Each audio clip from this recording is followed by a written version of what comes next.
Bismillahirrahmanirrahim. Assalamualaikum warahmatullahi wabarakatuh. Alhamdulillahirabbil alamin. Wassalamu ala sayyidina Muhammadin asyrafil anbiya'i wal mursalin wa ala alihi wa sahbihi ajma'in. Insya-Allah hari ini satu lagi bedah buku. Kalau bedah buku yang first itu aku rasa jom sangat. Macam aku sini ke? Boleh tak? Boleh tak? Sekejap. Boleh. Cun. Okay. Bedah buku first apa itu? Apa? Okay. Mesti dekat apa? Terang sana. Aku dah agak dah. Terang buku lah.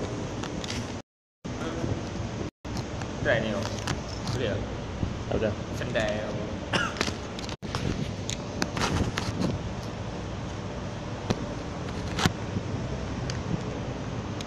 Okay. Okay, sambung balik. Kalau macam tengok first time kita bedah buku itu, aku bedah buku Siddhartha. Lepas tu second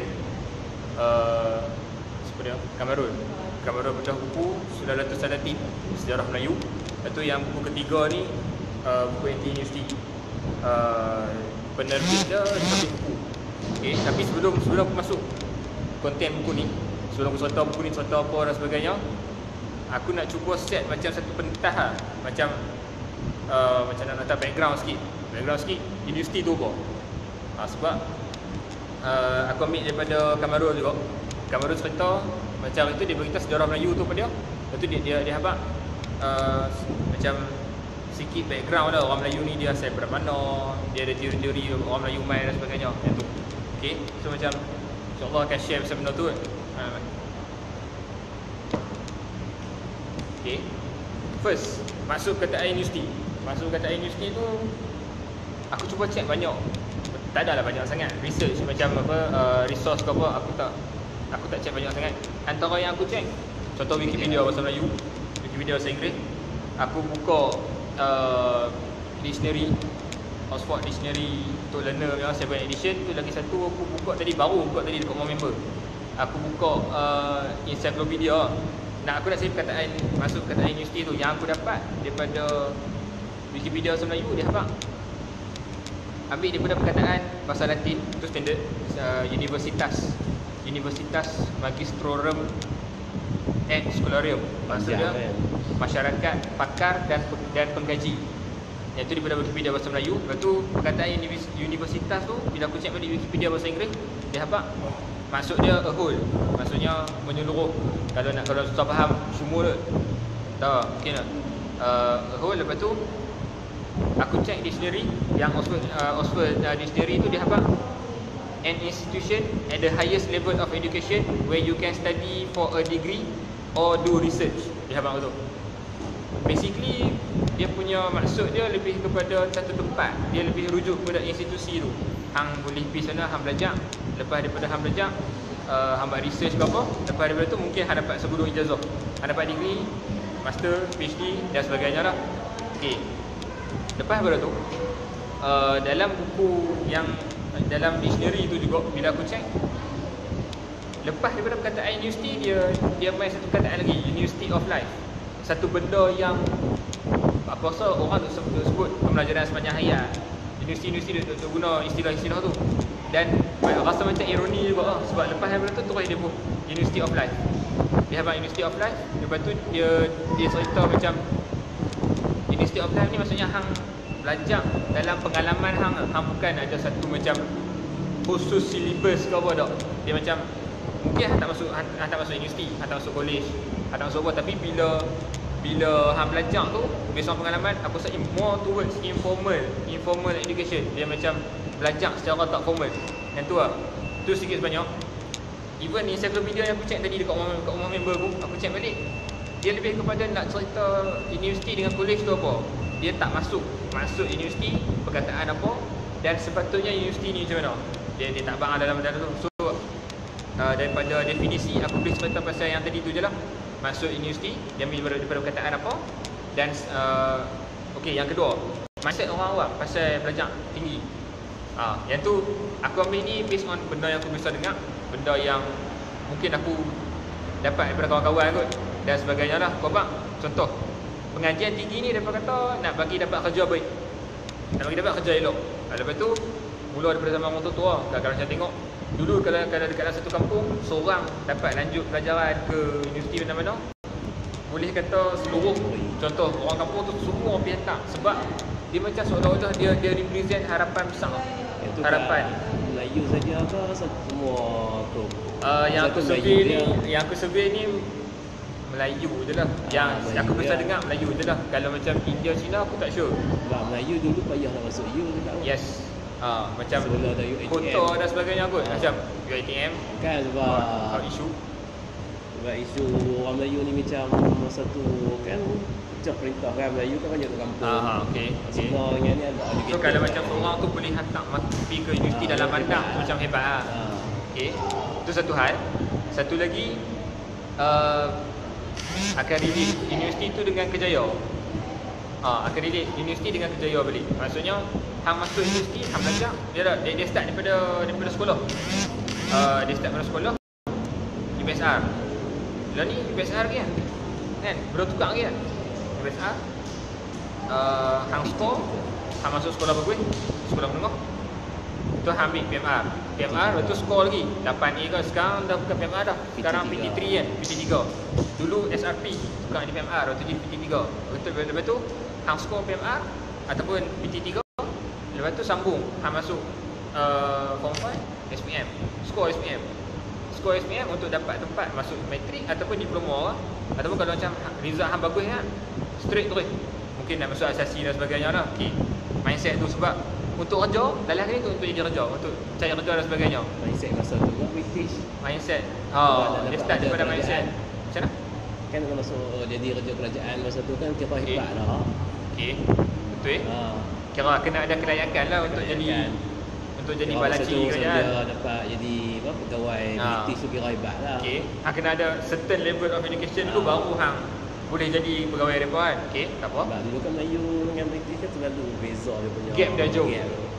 Sebab dia boleh duduk orang Melayu, boleh duduk kerajaan boleh hebat lah. Tak macam lah. Mindset lah kot. Sekarang tak apa pasal saya cari kita bincang. Lagi lepas tu macam somehow lah ni ada dah mindset yang kata even hang ada degree pun, hang ada PhD, master pun, hang mesti menganggur. Ada chances untuk menganggur. Yang tu pun ada juga sekarang. Susah dapat kerja. Lepas tu mula ada yang blame kerajaan. Ni semua kerajaan lah. Kerajaan dulu lah. Sekarang tak sure. Mana yang dulu kutuk kerajaan dulu, sekarang yang kerajaan tak tahu. Rasa macam ada yang tidak lah. UM ranking. Macam? UM ranking. Biasanya pun naik. USM naik ranking yang latest punya university ranking. Okay.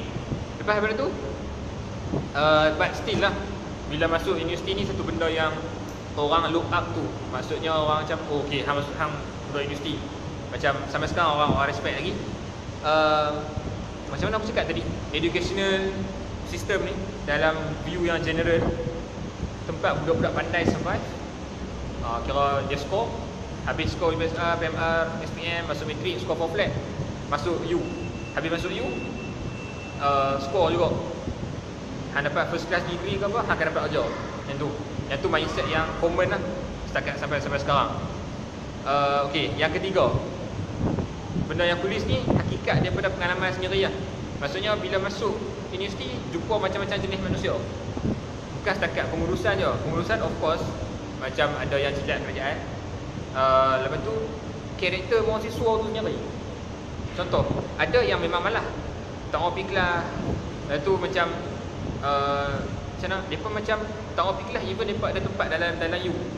Dia tak rasa macam satu benda yang macam mana, lebih benda yang mungkin lah kita kata gift kot, benda tu Allah Ta'ala bagi ke dan sebagainya. Macam tak rasa benda tu, lepas tu skip kelas. Itu first. Yang kedua, ada juga hak jenis main-main. Ya, benda ni aku rasa dapat lepas sekolah pun ada juga kot. Sekolah pun macam contoh lah, member kita dia main-main tapi dia skor bukan macam kita hak puluh ni. Mungkin lah kita jenis puluh kira dekat sekolah couple budak sebab nak study je pasal. Tapi lah ni kita tak skor macam mana orang tu. Ada karakter tu sampai ke universiti pun sama. Okey, lepas tu ada mahasiswa yang ni jenis opportunist lah, jenis pandai ambil kesempatan. Contoh dia ni tak pandai, tapi dia ada ayat amanah. Dia macam boleh sama-sama kawan-kawan pun dia punya ayat amanah. Dan juga bila main deal dengan lecturer sendiri pun, dia somehow dia boleh macam mana, boleh terlepas lah daripada lecturer tu yang tegah nak mampus. Dia boleh ayat-ayat dan dia akan terlepas. Okay. Yang ni relate pula dengan orang yang memang Allah Ta'ala bagi baby face. Kadang yang tu memang mungkin gift untuk dia, baby face. Lepas tu dia muka innocent. Benda tu memang dengar macam kecil lah, tapi sebenarnya dia main peranan juga sampai ke dalam universiti. Okay, ada pula mahasiswa yang memang rajin. Yang ni memang kita kata mereka deserve lah, sebab dia rajin. Ataupun student sekolah pun serupa, rajin, buat nota, ingatan kuat, skor exam. Lepas tu memang dia punya educational path dia skor saja sampai ke universiti. Yang ni aku kata mereka ni macam A berkenan kat mereka lah. Bukan mereka berkenan kat A, kadang kita berkenan kat A, A tak berkenan kat kita. Mereka ni kira A berkenan kat mereka. Maksudnya grade A tu memang nak kat mereka. Buat bila macam apa, mereka akan dapat A. Contoh, okay tak? Dan lepas masuk alam kerja, mereka ni pandai bawa diri, bawa sayang, dapat certain position dekat certain mana-mana. Dan career mereka memang excellent lah dalam kacamata mereka sendiri lah. Okay. Lepas tu macam mana nak tahu, satu benda yang mungkin kita tak pandang kot, manusia ni lain-lain pandai daripada sekolah.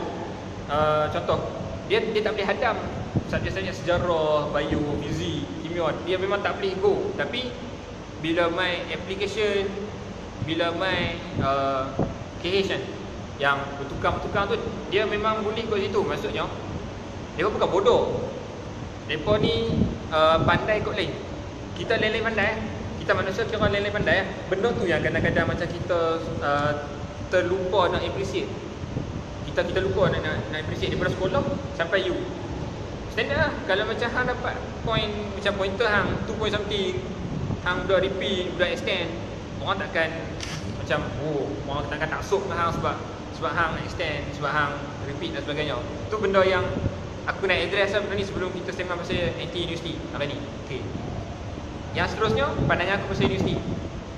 Bagi aku, ideal lah, secara ideal, universiti ni patutnya jadi free market.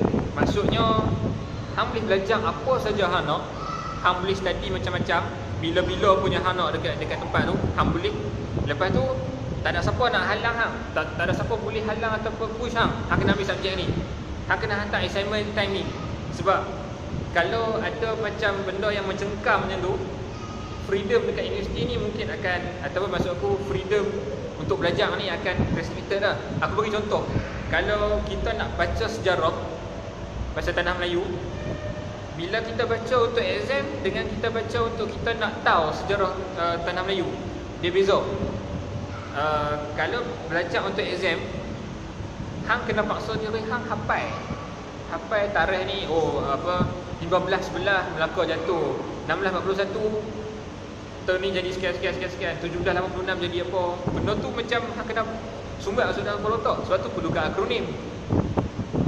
Nyatakan nama-nama siapa-siapa yang menjajah. Hang kena list down. Lepas tu hang nak hafal nama dia, kena buat akronim. Hang kena buat singkatan nak bagi mudah hang ingat.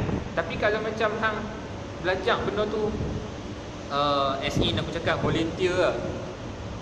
Benda tu contohnya hang baca Melaka kena takluk sekian-sekian 15/11. Hang akan hafal, hang akan ingat terus. Sebab apa? Sebab mungkin lah kot sebab orang tak paksa hang, ataupun mungkin pada waktu tu otak hang ready, hang nak absorb benda tu sebab hang nak tahu. Mungkin benda tu akan senang hafal. Tu satu. Yang kedua pasal ongkos duit. Universiti patutnya free. Setakat yang aku beriman sampai sekarang lah, educational tu patutnya free.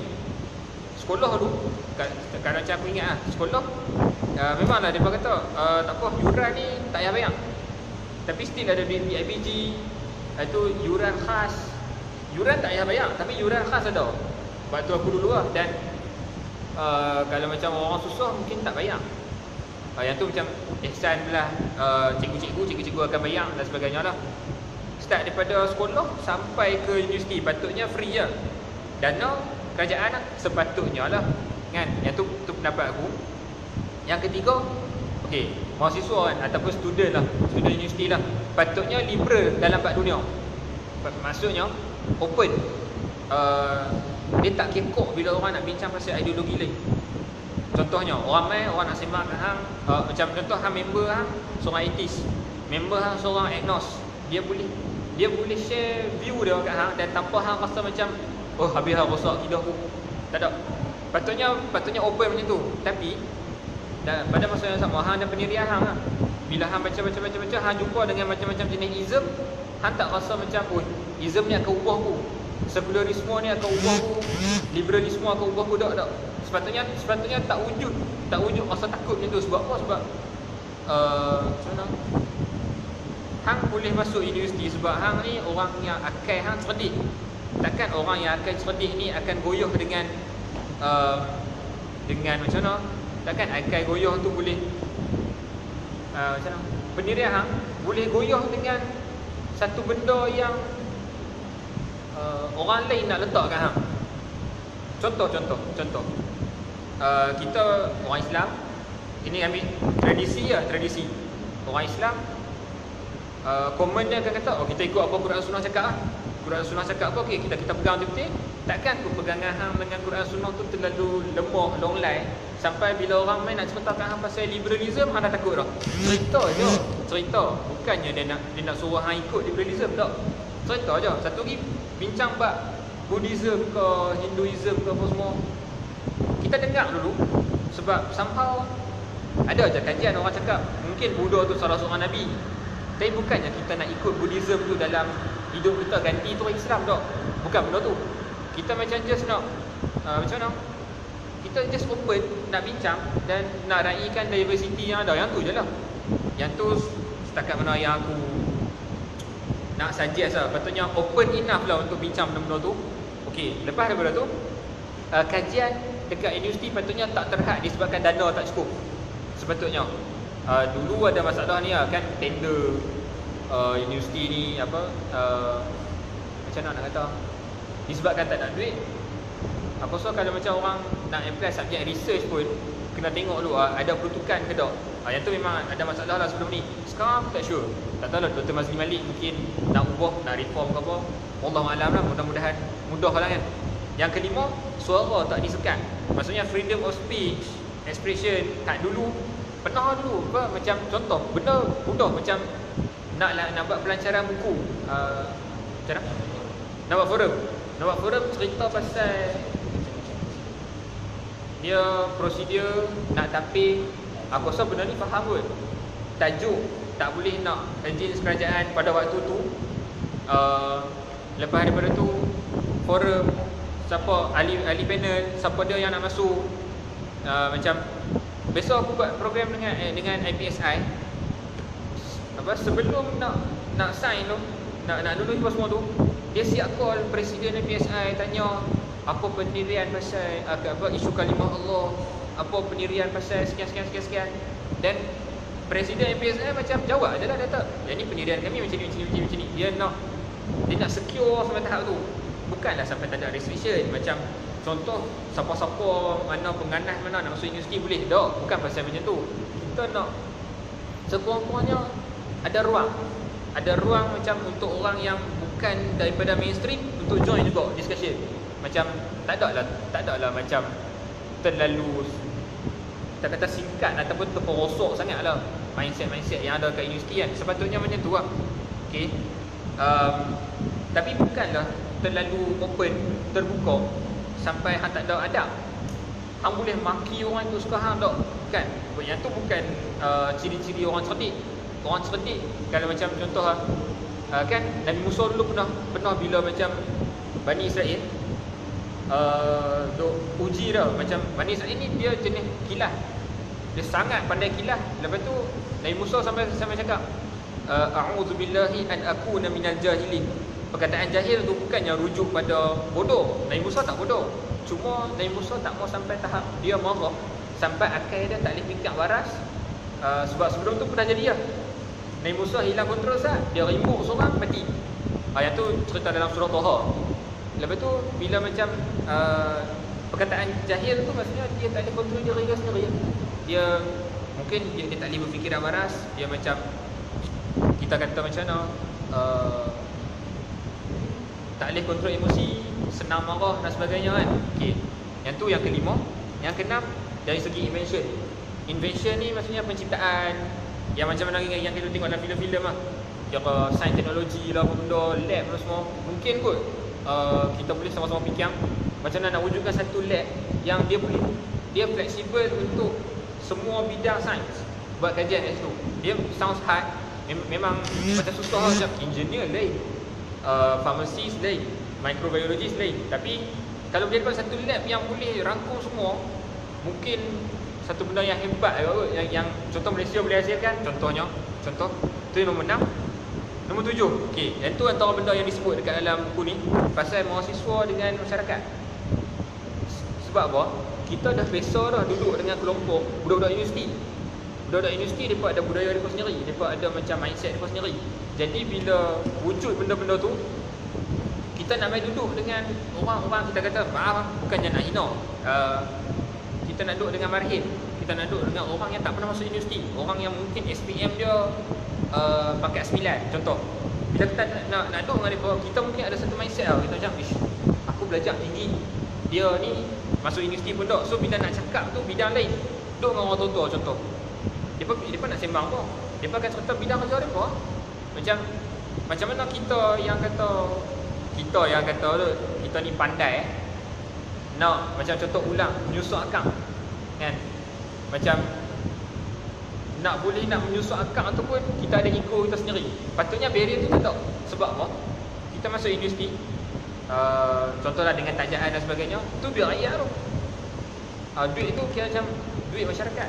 Why not kita kembalikan balik? Dan juga mereka support kita sebenarnya. Mereka bangga bila macam ada orang kampung masuk universiti. Jadi kenapa nak kena kekok? Orang hang juga, orang kita juga.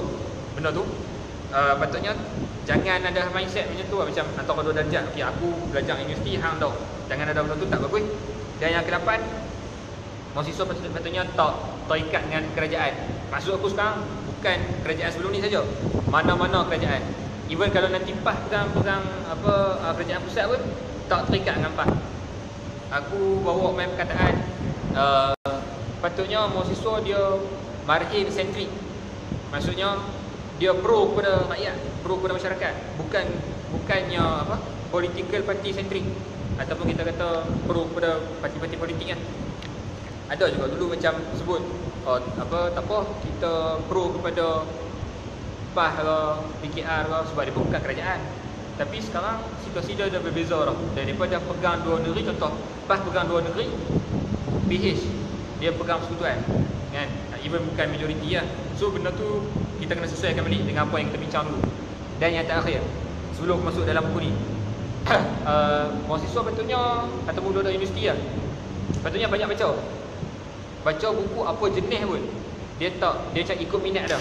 Dan tak ada siapa boleh main kat hang kata hang tak boleh baca buku ni, hang tak boleh baca buku ni. Dia macam pantang-pantang tu patutnya tak wujud lah. Kalau macam untuk mahasiswa lah. Okey, yang tu pasal benda yang aku expect sebenarnya. Dalam buku ni, kalau pasal dekat belakang, dia ada bagi tahu.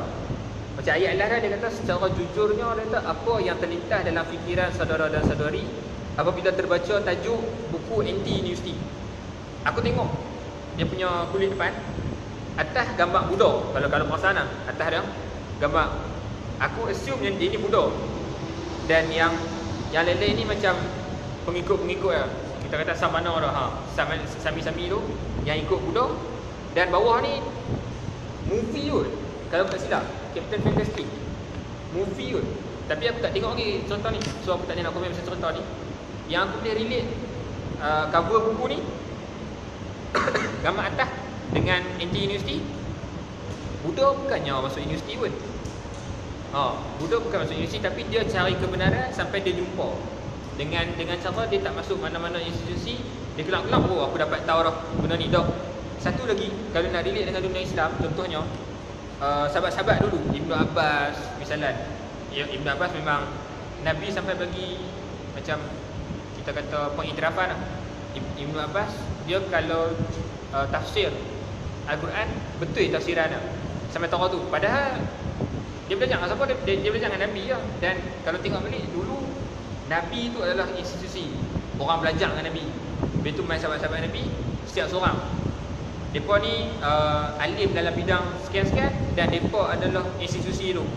Dulu tak ada bangunan, dulu ada orang. Bila pergi belajar terus dengan orang tu. Sekarang lain lah, sekarang bangunan banyak. Orang seperti tak sure lah banyak ke tak. Okay, muka surat 15 aku masuk terus. Aku cuba nak masuk setakat mana yang aku boleh, sebab ada banyak benda sebenarnya. Dan kalau hampa nak masuk, nak mencelah dan sebagainya, terus masuk terus je, tak ada masalah. Macam sebelum-sebelum ni lah. Okey, ada sebut pasal perkataan autodidak. Maksudnya autodidak ni maksudnya self-taught person. Mahasiswa, orang yang masuk universiti, patutnya dia ni self-taught. Tak payah ada orang main ajar. Macam mungkin orang tu boleh bekalkan informasi. Macam contoh belajar farmasi, mungkin basicnya nak sebentar farmasi tu apa, mungkin ada kita perlukan lecturer. Tapi bila main nak faham, nak masuk dalam lagi, nak cari lagi, yang tu sendiri lah. Yang tu macam masuk perkataan autodidak, self-taught person. Yang tu muka surat 15. Muka surat 16, penerbit bagi tahu tu kira. Dia kata jadi anti-universiti yang bagaimana yang kami masukkan. Dia kata daripada perkataan yang ada dalam buku ni, dia kata anti-universiti yang kami masukkan adalah lebih kepada institusi ataupun authority. Maksudnya universiti ni dia tak terikat dengan mana-mana kuasa, authority, institusi dan sebagainya lah. Compare dengan keadaan sekarang. Keadaan sekarang memang still lagi terikat. Tak sure USM ni macam mana. Dah ada perubahan tanpa pemerintahan. Tak tahu lah ni dia pun nak jilat siapa pula. Tak sure. Dulu ada kita tahu dia jilat siapa. Kan, okey. Muka surat 17. Dia abang kat sini pasal Buddha tadi. Dia kata jika kita melihat Buddha sendiri, beliau bukanlah seorang yang masuk universiti, tapi beliau dikaji para pengkaji di universiti. Ilmunya untuk membersihkan diri dan menginsafi keterbatasan diri. Maksudnya macam tadi sebut, dia tak masuk universiti, tapi dia still lagi boleh figure out dia siapa, kan, dan sebagainya. Okay, kita masuk muka surat 20. Okey, yang ni untuk kita faham balik. Yang masuk universiti menjadi orang pandai untuk mendapatkan pekerjaan dan wang adalah lawan abadi ahli falsafah zaman berzaman. Mereka digelar sofis. Sofis ni pada zaman Sokrates lah. Sokrates dia jenis suka tanya. Dia pergi mana-mana dekat masyarakat, dia akan tanya ni macam mana, ni macam mana, ni macam mana. Tapi dia tanya tu untuk bagi orang fikir. Dan jawapan yang orang bagi tu dia akan bagi tahu balik. Jawapan dia sebenarnya macam ni, sekian. Okey. Tapi sofis, mereka ni jenis orang yang jenis dia nak bercakap. Dia nak bercakap dan dia ni for the sake of argument. Dia nak menang hujah. Jadi Sokrates tak skor dengan ni. Dia berdebat bukan untuk dapatkan kebenaran, untuk cari kebenaran tak. Mereka jenis nak berdebat. Contoh, kalau macam hang sembang, aku kadang terjumpa dengan Macai, contoh. Dia nak defend juga buat yang dia sokong tu. Kita bagi hujah ni. Sekian. Kita bagi hujah, tapi macam mereka tak boleh terima. Sebab apa? Sebab mereka dah pro dah dengan geng mereka tu. So macam mungkin lah kot mereka sofis zaman sekarang. Tapi ada juga mahasiswa yang sofis. Han cakap bila macam apa, mereka fikir nak pekerjaan, nak masuk universiti ni untuk kerja. So macam bila keluar, kalau macam sesuatu jadi isu, bila keluar tak dapat kerja, yang tu kita boleh bincang lebih kot pasal kerja tu kan. Nanti kita masuk lagi. Setakat lah boleh go lah. Muka surat 32. Muka surat 32 dia abang pasal macam mana? Okey, pembahagian kat dalam buku ni dia abang buku ni dia ada 22 esei. 22 esei in total lah, 22 esei. Dan dia mula dengan satu esei macam permulaan, introduction. Dia terjemahkan esei tu daripada orang lain. Nama kawan tu Noam Chomsky. Aku tak kenal dia ni siapa. Aku tak kenal. So macam aku baca je lah esei dia.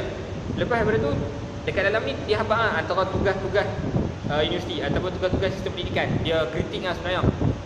Muka surat 32 dia habaq tugas pertama pendidikan awam dalam masyarakat kapitalis adalah doktrin pelajar untuk terus mematuhi autoriti penguasa ataupun pentadbir.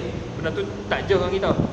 Macam universiti-universiti awam kan, cuba nak wujudkan orang yang pro kerajaan. Itu first. Okey. Faham? Boleh faham sekarang? Anak-anak aku form 4. Aku cuba nak laraskan dengan cara dia faham lah. Takut segi gone pula tak faham kan. Okey. Yang kedua, dia abang pematuhan terhadap undang-undang remeh dan bodoh seperti pemakaian tie kat sekolah, atau apa saja mengajar kita untuk terus patuh walaupun benda tu ternyata amat bodoh. Dia abang tu. Tapi yang ni bagi aku debatable lah. Contohnya, mungkin pihak sekolah akan argue benda ni sebab sekolah kena kemas. Lepas tu yang tu salah satu unsur disiplin. Jadi kalau macam contohlah budak-budak sekolah dah tak diajak pakai tie, pakai sekian-sekian cara pakai, mungkin kurang disiplin kat situ. Tapi mungkin boleh argue lagi lah kalau macam apa. Mungkin ada yang tak setuju kot sebab disiplin bukan takat daripada pakaian. Ada je sekarang berkulit putih dan sebagainya, pakai tie semua, masuk kerja lambat. Dia mungkin bukan disiplin daripada luar, tapi disiplin dari segi nilai integriti. Jepun misalnya, Jepun ada uniform, tapi bila main bab integritinya depa lebih macam kehadapan lagi aku compare kita. Noh. Sebab pakai tie tengah hari panas. Kat sekolah serius sekolah Singon belakang ni. Pakai tie panas. Kalau hang pengawas lagi macam hang dengan tie lagi dengan klip baju bagai. Lepas tu waktu perhimpunan pengawas kena pakai coat, kena pakai yang blazer. Panas, buka-buka memang lencut. Macam mungkin benda tu kena ubah lah kot. Okay, itu salah satu. Aku tak kata yang tu doktrin ke apa, tapi dia salah satu benda yang kita boleh bincang dalam sistem pendidikan. Okay. Pasal 34 dia sentuh pasal tepat masa. Dia sentuh pasal macam mana budak-budak universiti ataupun kita kata budak-budak sekolah pun didoktrin untuk main on time dan sebagainya. Lepas tu punch card. Yang tu waktu kerja punch card kan. Kau apa tampering? Tulis lah main bikin rupa dan sebagainya. Yang tu jenis fleksibel lagi lah. Kalau macam kerajaan tau, kerajaan of course hang punch card ke 8. Tapi tu buat ada trik tau. Ada yang punch card 7.30. Habis pada tu hang pergi, kalau hari tak besar pergi minum baru, sat lagi pukul 10 keluar pula minum pula. Tu pegawai lah yang balaji yang baru masuk ni dah. Dia macam integriti yang dipupuk daripada skeping punch card, dia macam tak berapa kena. Yang tu lah produk industri. Salah satu produk industri.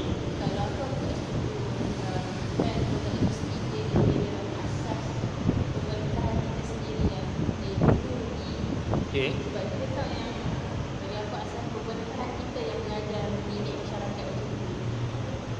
Asas pemerintahan maksudnya Kerajaan sekarang pemerintah adalah pemerintah yang mendidik masyarakat sekarang dan ini.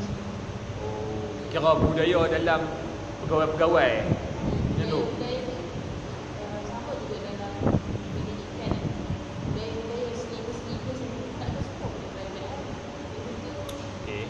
Jadi main point ni tu semua orang ni bukan kerajaan.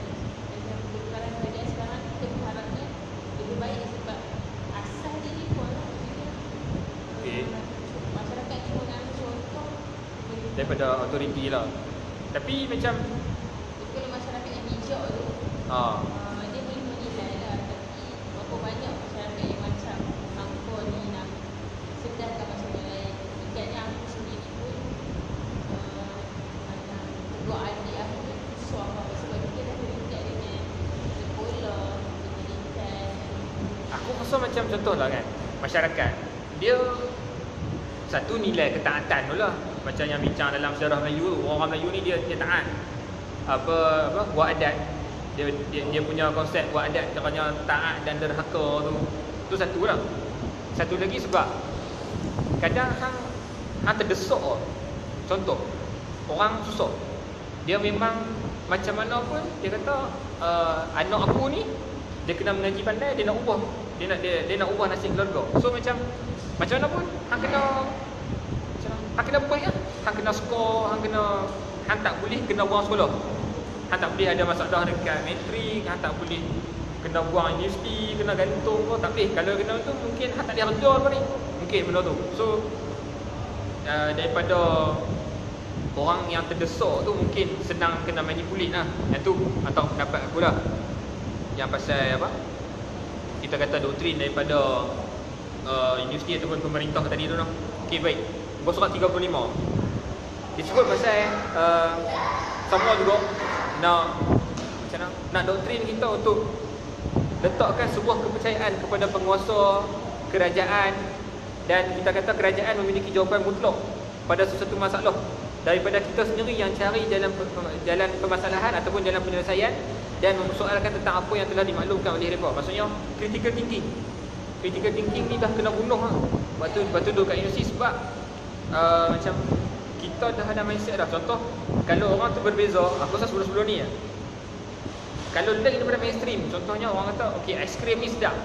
Contoh dia kata aiskrim vanila sedap. So bila macam ada seorang tu kata dok, aku rasa coklat sedap lagi. Contoh macam tu. Oh tak boleh. Hang ni dah lain dah, hang bukan Melayu dah. Hang dah sekian sebab dia kata aku suka aiskrim coklat. Contoh. Mungkin sebab ada kerajaan set. Oh okey, vanila sedap, coklat tak sedap. Even ada orang kata coklat sedap pun tak boleh, hang kena ikut juga.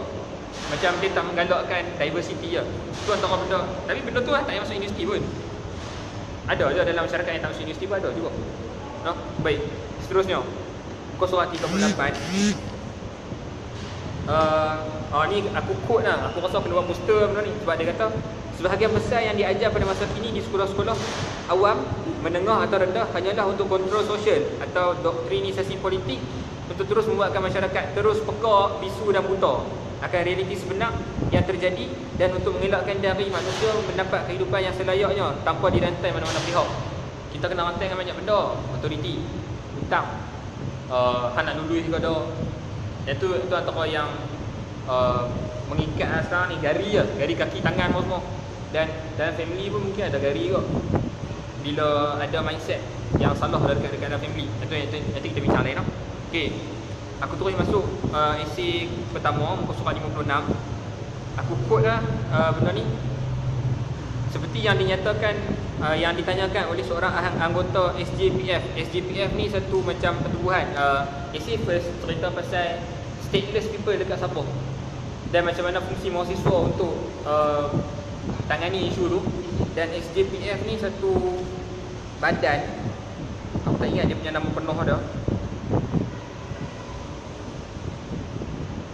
yang cuba dia habaq kat sini. Dia kata mengapa tidak mahasiswa Sabah pulang ke tempat asalnya dan membuka sebuah organisasi sukarelawan sendiri. Inisiatif tak ada. Mungkin kot tak ada kot. Ataupun ada yang ada inisiatif, ada yang buat tim sendiri. Sebab contoh lah, macam kita buat bedah buku sebagai contoh. Macam semalam aku tengok Free Read Sabah, Taufik Free Read, dia buat bedah buku dekat Sabah. Kawan-kawan kita tu macam, of course benda tu pun macam tak banyak orang join, tu satu hal. Satu lagi macam siapa yang macam kalau tak ada duit tak jalan.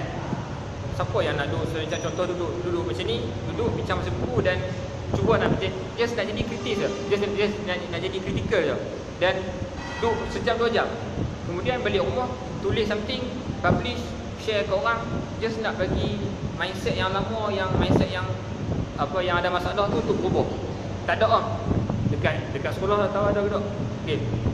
Dekat sekolah tak tahu wujud ke tak? Geng-geng macam tak cakap pasal buku teks. Sekolah banyak buku teks je lah compare dengan dekat luar ni, mungkin lebih terbuka kot. Okey, muka surat 62.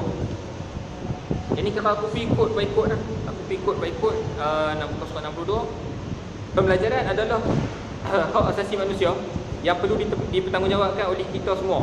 Tetapi jika saluran pendidikan seperti universiti dijadikan tempat berniaga, bagaimana si mereka yang tidak berkemampuan untuk meneruskan pembelajaran? Sebab ada tau, aku jumpa member, dia kena cari budak-budak universiti.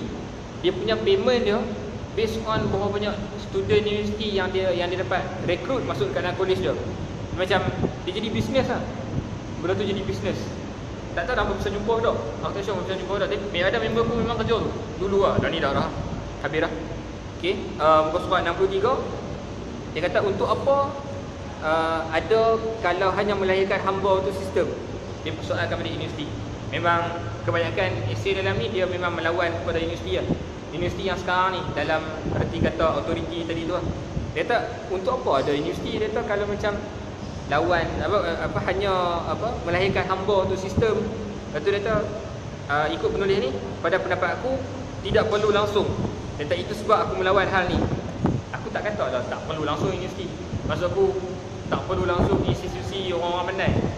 Kita perlu institusi tu, cuma aku berpandangan macam kena ada perubahan lah.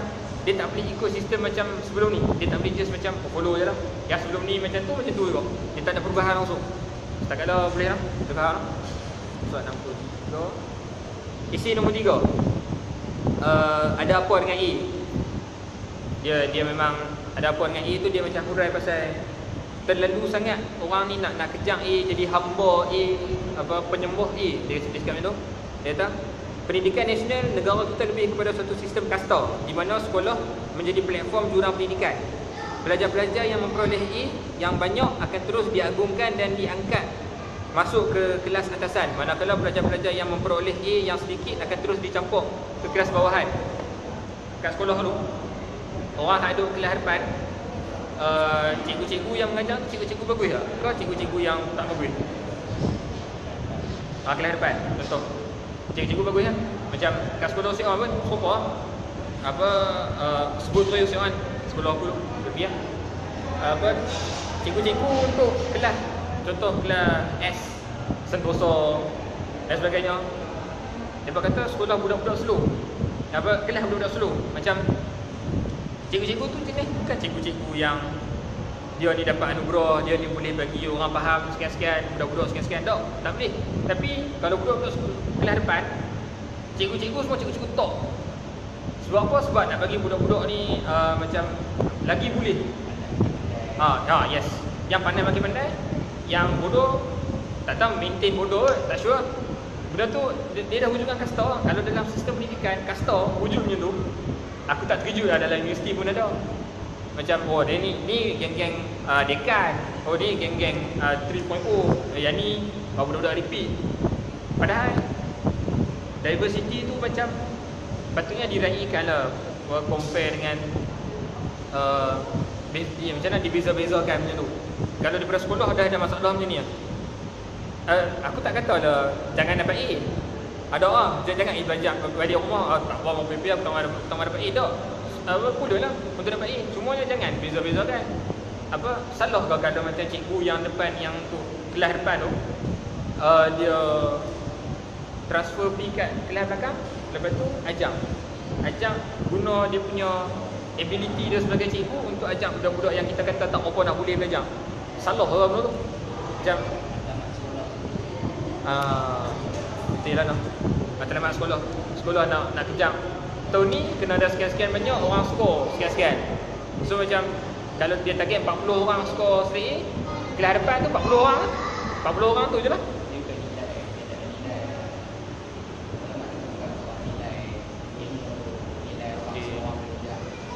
Bukan nak wujudkan budak-budak yang sasiah tinggi ke, tak, dia just 40 orang straight A. Sasiah tinggi tu yang melekat kat ini sekolah. Sasiah hanya pada on paper lah. Falsafah pendidikan negara. Buh kat dinding, orang masuk, sekolah ni. Lepas tu yang benda yang kita buka kat dinding tu pun dah makin lama makin luntok colour. Orang tak peduli lah, dulu orange lah ni kuning, habis. Orang tak baca lah. Benda tu lah agak superficial lah, agak fake lah.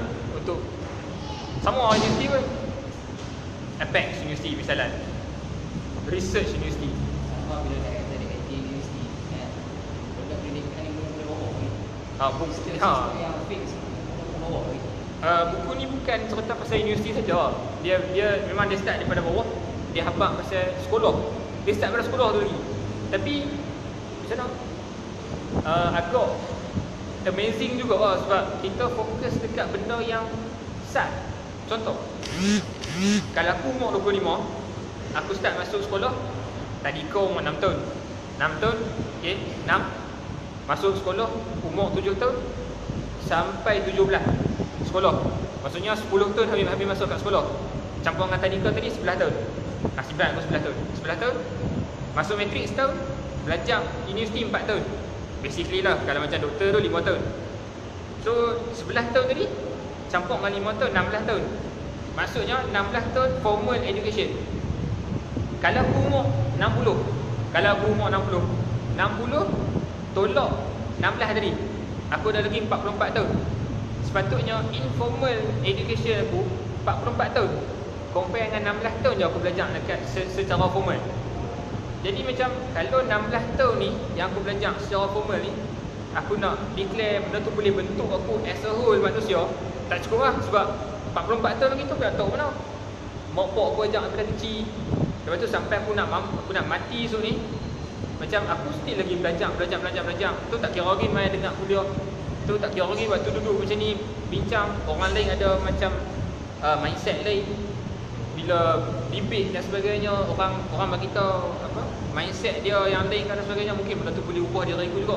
So macam benda yang agak macam mana, sangat simplistik lah. Kalau nak kata 16 tahun tu adalah segala-galanya tentang kehidupan hang, pasal education hang, agak benda yang merugikan lah.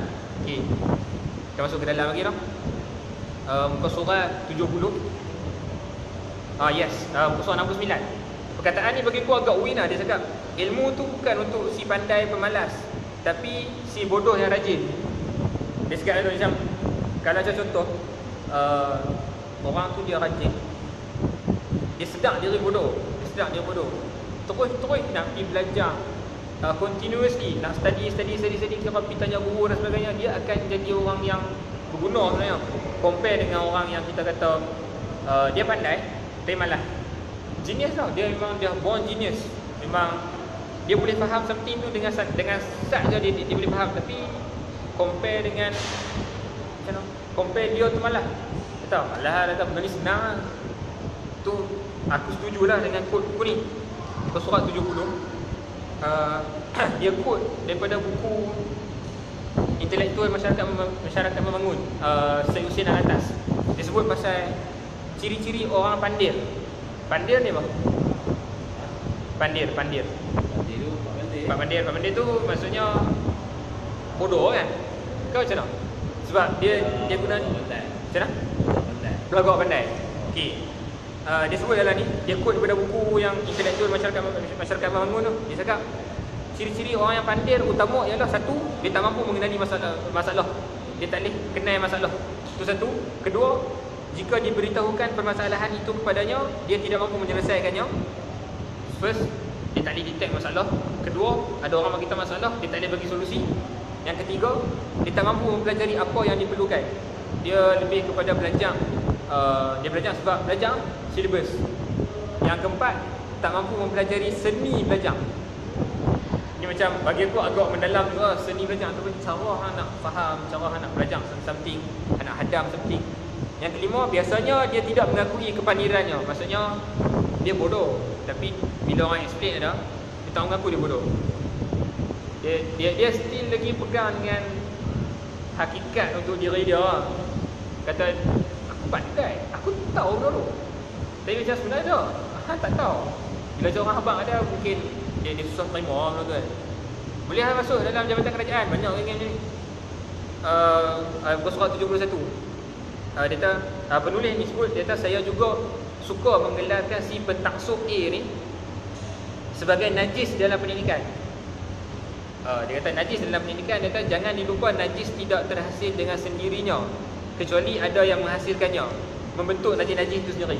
Maksudnya kalau terlalu nak buruk A lah, macam dia dah lupa dah kenapa belajar.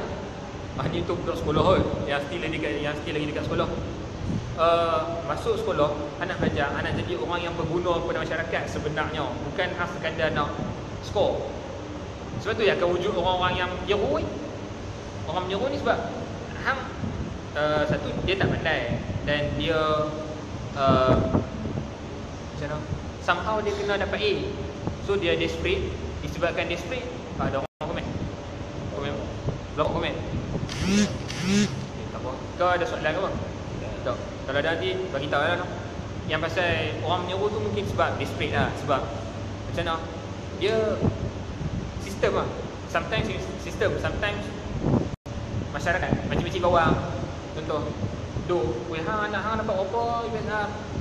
Tu hang rasa pressure, ada rasa pressure tak? Habis. Anak pun lepas ni PMR kena skor, PT3 kena skor. Itu dia dah compare dengan anak-anak orang lain. So last kali budak tu tersiksa jiwa raga lah. Nak study dah benda tu susah. Sebab lepas daripada tu macam mana? Kena pressure. Aku tak rasa kita yang tu belajar ni suka kalau orang nak pressure kita belajar sampai yang kita tak minat. Benda simple lah, as simple as that lah, susah kita nak faham kan. Okey. Pasal 71, pasal 73. Dia abang, ketika ini pelajar-pelajar akan mula menyiksa diri apabila merasakan diri mereka tidak berpeluang memperoleh A untuk melakukan satu kejahatan dalam menuntut ilmu, iaitu meniru. Dia dah tahu dah aku takkan dapat A macam mana pun, so tiru lah. Tiru ni bukan dekat kat sekolah lah, pasal universiti pun ada. Keluar pergi toilet. Standard lah, benda tu standard. Benda tu memang jadi pun. Dan dia kata korupsi ketika peperiksaan membuktikan bahawa ilmu itu sangat murah, manakala A itu sangat mahal. Hang kena tiru untuk dapat A. Jarang tau dapat A dekat U. Tak tahu lah untuk orang yang seperti dia senang dapat. Macam sama kalau carry mark hang kurang, nak skor A susah lah.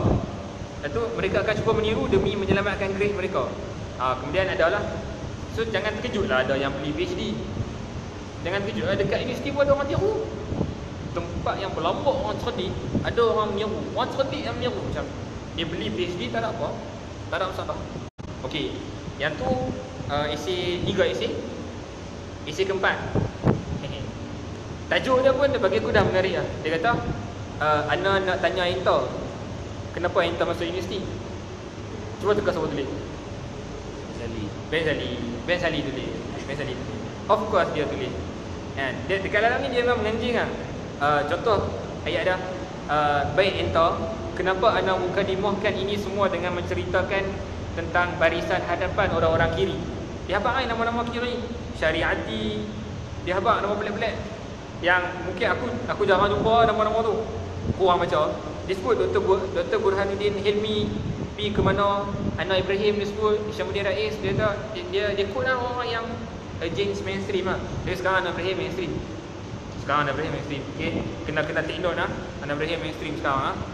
Jangan main. Dia dah keluar lah. Dia tak, lepas tu quote dia apa? Okay, dia tak, Ana bertanya kepada mereka semua. Yang ni pasal satu forum lah, cakap pasal Marhin. Dia kata mengapa jika perbincangan tentang permasalahan daulah, negara, politik dan sebagainya, dia kata kita kena memanggil elit politik ataupun elit akademik semata-mata. Dia kata kenapa tak include sekali dengan Marhin? Dia abang, contoh kalau macam nak bincang pasal permasalahan pemerintahan dan sebagainya, patutnya ada lah macam wakil daripada, maksud aku bukannya wakil rakyat tau, dia wakil daripada masyarakat bawah. Duduk sekali bagi tahu lah macam kami daripada masyarakat ni kami nak sekian. Tak tahulah hampa bisa tengok ke tak dulu waktu bincang pasal PPSMI, pembelajaran dan pendidikan, sains dan matematik dalam bahasa Inggeris. Kan, sains dan matematik dalam bahasa Inggeris. Waktu forum tu ramai tu orang tua. Tu satu orang tua. Dan nak cerita pasal daripada kritik ni, guna bahasa Melayu dalam belajar matematik dengan bahasa Inggeris.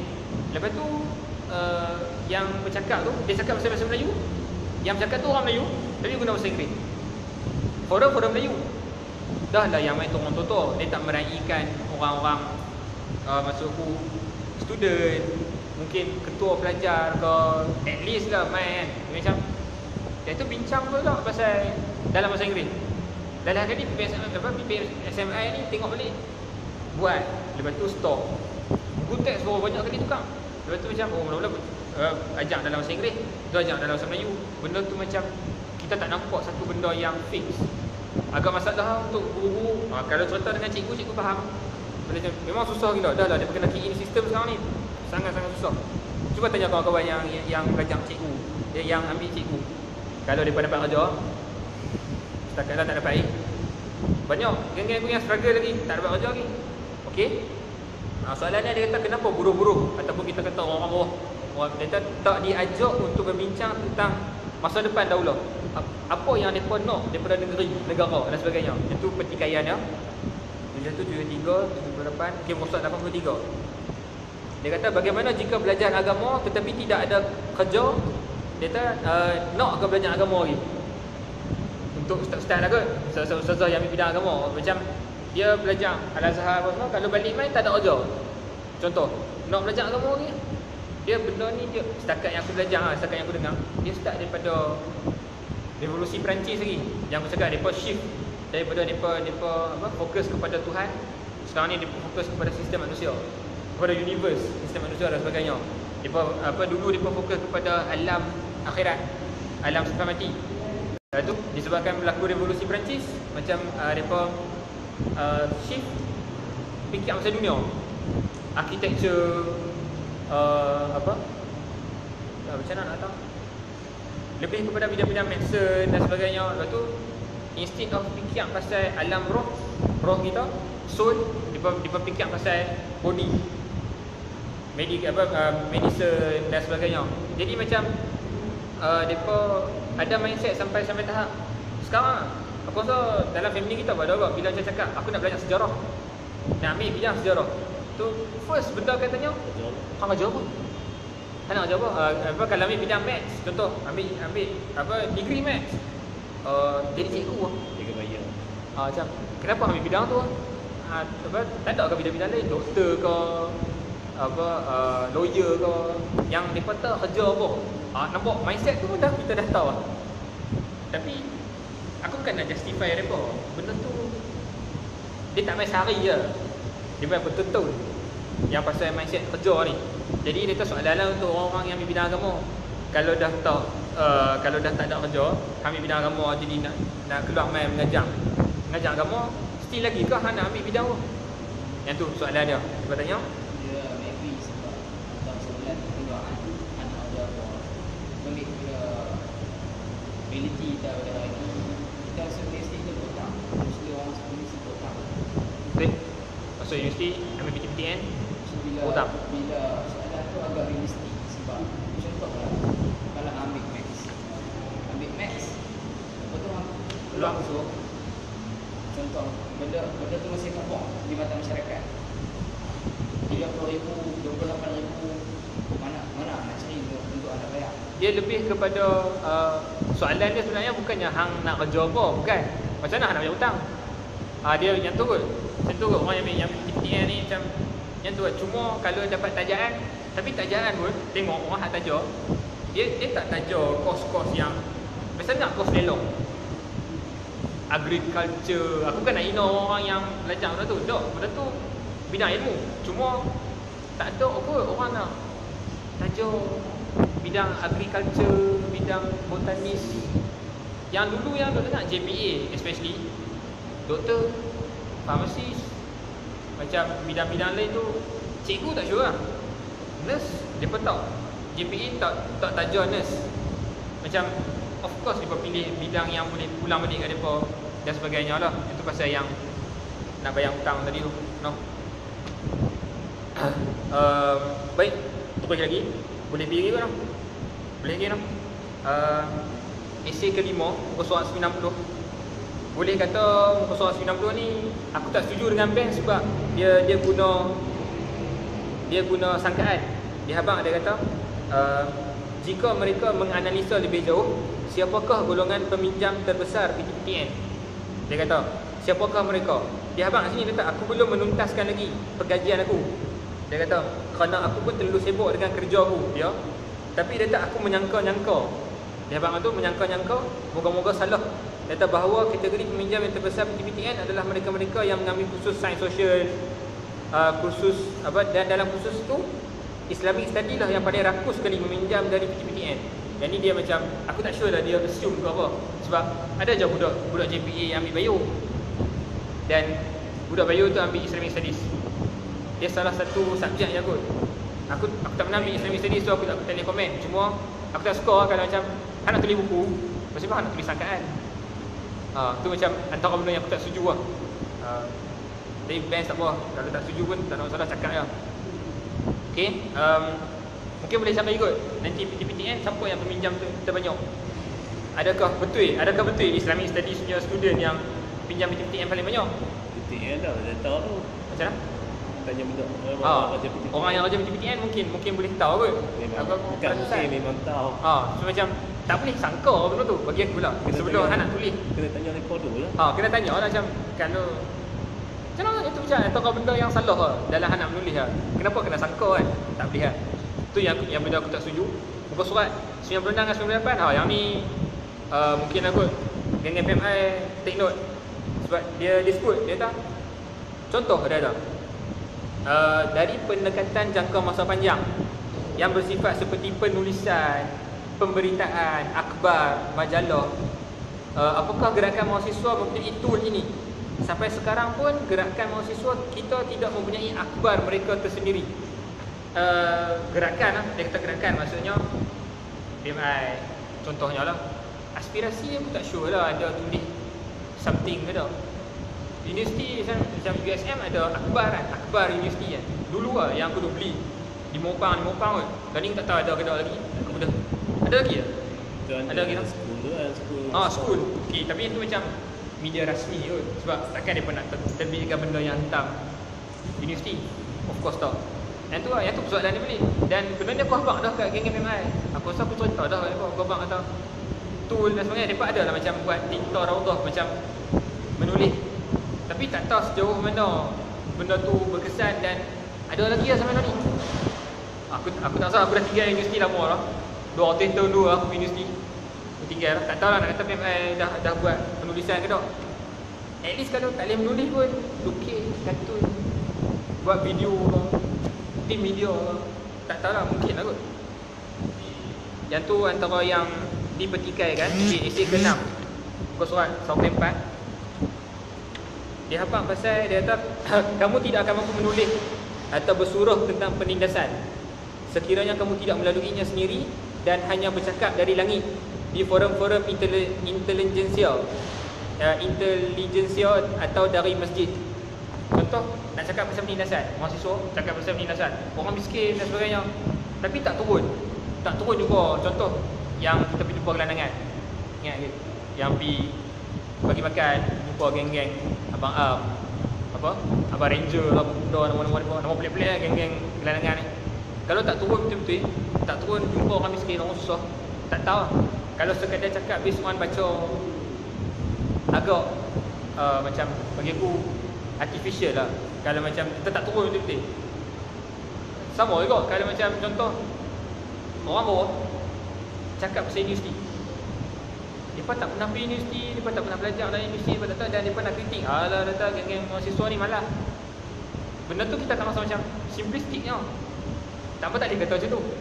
Sama juga yang macam mana yang aku letak balik. Okey, ni esei ke-7. Aku siap buat lagi kat sini. Best. Sebab Ben sediakan sebut pasal jemaah Haraki Ta'adud. Dia sebut tu. Dia kan student quiz KUIS dia tahu. Dan dia gagal stamp. Ben Sali ni dia gagal stamp sijil tinggi agama kan. Dia fail. Lepas tu dia kata dia sebut dia kata aku rasid bermaksud gagal bermaksud fail. Dalam stamp dia kata peperiksaan ni epic. Pada zaman dia orang stamp ni orang cerdik. Aku rasa lah orang sebab aku tak boleh stamp. Of course, obviously aku tak boleh stamp. Lepas tu dalam esei dia ni dia lebih cerita pengalaman dia. Dia kata dalam kelompok Haraki tadi, dia dengan Haraki, dia kata aku memang watak yang tidak disukai kerana aku syadid dan gila. Dia kata begitu. Aku mempertikaikan kenapa kita terlalu membenci establishment dan adakah matlamat menghalalkan segala cara. Sounds familiar. Lepas tu dia kata dan apakah perbincangan ta'adu jemaah, kepelbagaian jemaah ni mampu menyatukan semua jemaah untuk wahdatul amal. Dia kata mereka tidak suka aku kerana aku suka berkawan dengan orang-orang yang beragam latar belakang. PK, BIM, Abim, Haluan, Tabligh, HT. Dia kata bagi aku semua ni bullshit. Dia tulis dalam ni. Dia memang selalu guna perkataan-perkataan yang macam ni lah. Ini antara benda yang tak setuju dengan Pence. Dia suka guna perkataan yang macam maki sikit, agak tak proper lah. Tak proper. Lepas tu dia kata, kenapa kita tidak boleh membina jaringan sesama kita? Kenapa harus jadi balaci kepada PAS? So beli buku ni, baca, kritik, jawab balik kat Pence. Aku tak sure nak komen ke tak benda ni. Cuma aku dah komen banyak kali lah. Dah cakap banyak kali lah. Dia kata sebab dia antara benda juga dalam buku ni muka surat 111. Dia abang, dia kata macam mana? Geng-geng PAS, dia abang, mereka hanya bercakap dan bercakap dan bercakap. Tetapi berdasarkan bersandar kasus yang mereka ada, mereka tidak mampu menggunakan dengan sebaiknya. Itu yang aku ketika berada di sana sangat hampa. PAS cuma handal dalam doktrinisasi manusia, tetapi untuk pertandingan idea, PAS akan mati dipukul. Ni mungkin PAS versi dulu, versi dia, versi Vance dulu kot. Kata ini adalah hakikat sebenar, ini ialah kenyataan. Macam dia kritikkan PAS ni dari segi idea. Mungkin lah kot kawan-kawan PAS akan cakap pasal Wins 2050, Wins, dokumen hijau, benda tu semua ada. Dan aku baca idea ada. Cuma mungkin dari segi cara nak melaksanakan tu tak berapa banyak. Tak tahulah, mungkin nak kena panggil Syahir apa? Nama dia? Syahir Sulaiman. Kalau dia nak main benda kuat, dia antara orang yang open lah. Dia antara orang yang open. Pengarah strategi PAS. Dia panggil dia dah tahu. Tak tahu nak kata macam buat dia nak cakap something lah. Sebab technical ni kita tak nampak kita buat. Bagi aku nampak daripada cita-cita dia sama, tapi belum pasal pelaksanaan tu aku sama nampak. Boleh baca dasar tu, tapi tak nampak bahawa dia nak buat. Masih dia nak buat. Tapi untuk ambil model tu, bagi aku ambil untuk mendekati masyarakat, aku ambil untuk menerangkan dia utamakan rakyat. Lepas tu tak adil juga, bukan ini dah masuk lain sebab tanya kenapa Kelantan tu mesti dan sangat tak terima bila arti Kaligraf, okay. Tanya aku macam mana dia comparekan Penang dengan Kelantan. Sangat susah dulu. Sepatutnya kita kena compare Kelantan dan lain faham. Okay. Penang kan sebelum masa Big N lagi. Compare dari segi bandar, pembangunan. Big N sebelum ni dah bangun dah. Macam mana? Penang sebelum ni daripada Big N lagi dah bangun. Okay. Macam Sejak ada jabatan tu. okey lah, okey fine. Macam pasal pembangunan lah. Yang diketing ni pasal idea. Mungkin aku boleh kata PAS ada idea kan? Ada idea. Tapi bukan semua ahli faham dah. Dia mungkin idea tu berlega-lega dalam pimpinan je. Dan kalangan Macam yang dulu sebenarnya, lepas tu bila dah contoh BPMS sendiri tak ada, tak tahu nak kata, mungkin ada lah kot. Geng-geng bawah ni bila dengar BPMS terus BPMS, semua cakap BPMS. Tapi tak tahu pun. Hatam nak tahu apa BPMS tu, budaya politik matang sejahtera tu. Lepas tu adakah BPMS tu PAS estate daripada Quran ataupun yang tu produk PAS sendiri. Contoh Nabi Ibrahim bercakap dengan bapak dia sendiri, padahal bapak dia ketua syirik lah time tu, buat berhala dan sebagainya. Dia bercakap dengan keadaan dia sebut ya abadi, dia sebut wahai bapak yang aku sayang. Dia boleh address bapak dia dalam keadaan yang baik macam tu. Padahal kalau kita tengok dulu PAS dulu, pada zaman dulu Tuan Guru Fadino bila bantai Mahathir, bukan bantai depan-depan lah, dia bantai dalam pentah-pentah. Dia memang Mahathir tak tahu apa ni. Bagi aku benda tu tak ada lah BPMS sangat time tu lah. Dan sekarang bila Tuan Guru Hadi Hawang nak bawa BPMS, macam semua tak okey. BPMS ni main daripada PAS, penjenamaan tu main daripada PAS. Tapi dalam Quran sebut lama dah. Kalau dah Nabi Ibrahim tak cakap dah baik-baik dengan bapak dia, Nabi Musa. Dibesarkan oleh Fir'aun. Dibesarkan oleh Fir'aun dalam istilah Fir'aun. Itu bila kelam Fir'aun kata balik dekat Nabi Musa, aku besarkan hang, lepas tu hang buat macam ni kat aku. Lepas tu macam dalam surah Qasas kan, Nabi Musa boleh cakap dekat Fir'aun, yang apa, hang besarkan aku ni, dia kata satu nikmat yang besar, dia kata benda yang apa a great favor yang hang buat kat aku. So benda tu sebenarnya dah ada dalam Quran dah sebenarnya. Bukan, aku akan argue kata BPMS ni nama yang dicipta daripada PAS, tapi konsep behind tu base daripada Quran dan sebagainya. Yang tu bukan milih PAS. Kalau hang bukan orang PAS pun hang nak amalkan BPMS tak ada masalah. Cuma aku tanya cuma dah boleh faham kata statement BPMS adalah milih PAS. Faham? Sini dah hampir juga. Oh, macam mana nak kata? Sebab ahli-ahli dia yang telah ditulis yang BPMS dia milih PAS, ahli dia BPMS milih PAS. Aku faham daripada ahli-ahli ya. Aku tak kata pimpinan tau. Pimpinan akan cakap cuma ada masalah pun dengan pimpinan bila mungkin dia tukar pimpinan kot. Dia just kata macam mana kita mengamalkan budaya politik matang dan sejahtera. Dia cakap tu BPMS. Lepas pada tu dia bandai. Yang tu. Kalau aku tak setuju kalau benda tu sama daripada ahli PAS tapi kan orang yang suka pukul sama rata. Maksudnya Okey. kerana seorang ahli PAS dan pukul sama rata PAS sendiri. Itu tak adil lah. Betul? Aku setuju kat benda tu. Aku tak kita sebelum juga yang ustaz-ustaz tak mana-mana yang dia bukan lidah PAS. Satu benda lah, dia bukan lidah PAS. Satu benda. yang pasal apa yang undi malaikat apa kerja tu orang kadang tak bina cakap pun. Itu orang persepsi terlalu tinggi. Tak tahu masuk di segi ni faham Satu dia je. ni pembawaan idea tu lah bagi aku. Macam dia bukan daripada ahli. Bukan lah sahabat-sahabat tu yang kata sahabat-sahabat sebab kalangan idea bolehkan kalangan ahli PAS saja semua pun bukan macam aku lah. Sebab ahli PAS sendiri yang tak turun ke masyarakat terang dia ada apa tu cukai. Bagi aku setuju pasal cukai tu. Cukai yang dikenakan kepada syarikat-syarikat besar ni tapi dia beribu biasa dari sini. Sebenarnya kalau ahli ni lah yang kena fikirkan. Even family tu bagi tahu aku tahu orang PAS, aku tahu orang PAS tenang. Apa yang berhabis itu lah tenang.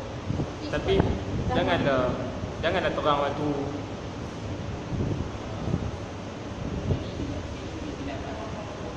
aku tak kenal hari ni. Dia kata timbalan ketua pemuda PAS Kelantan. Yang tu kira pimpinan tau. Kau macam mana? Sebab yang statement pasal malaikat boleh tolong menimpah kan? Betul lah. Kalau aku bahasa lebih statement pimpinan dalam majlis statement yang atas sebab Yang tinggi dia maksudnya bukan peringkat negeri ni. Cuma yang aku faham pasal pimpinan dia ni kalau macam dah timbalan ketua pemuda negeri ni cek bawah tu lah dan Dia timbalan ketua muda yang melaksanakan konsep undi malaikat. di Melaka.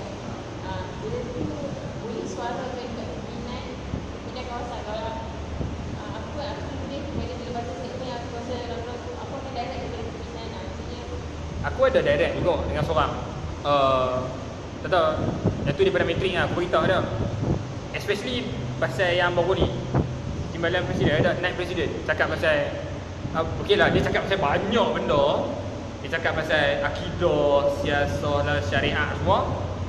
Ada 12-13 minit dia cakap pasal ataupun dah biarlah Pakatan Harapan handle dulu negara ni. Lepas tu bila dah hutang dah dibayar, PAS naik. okay, aku rasa lawan dia TV station. Aku rasa TV station tengok statement Anwar. Yes, aku baca dua-dua. Dan aku kritik dua-dua.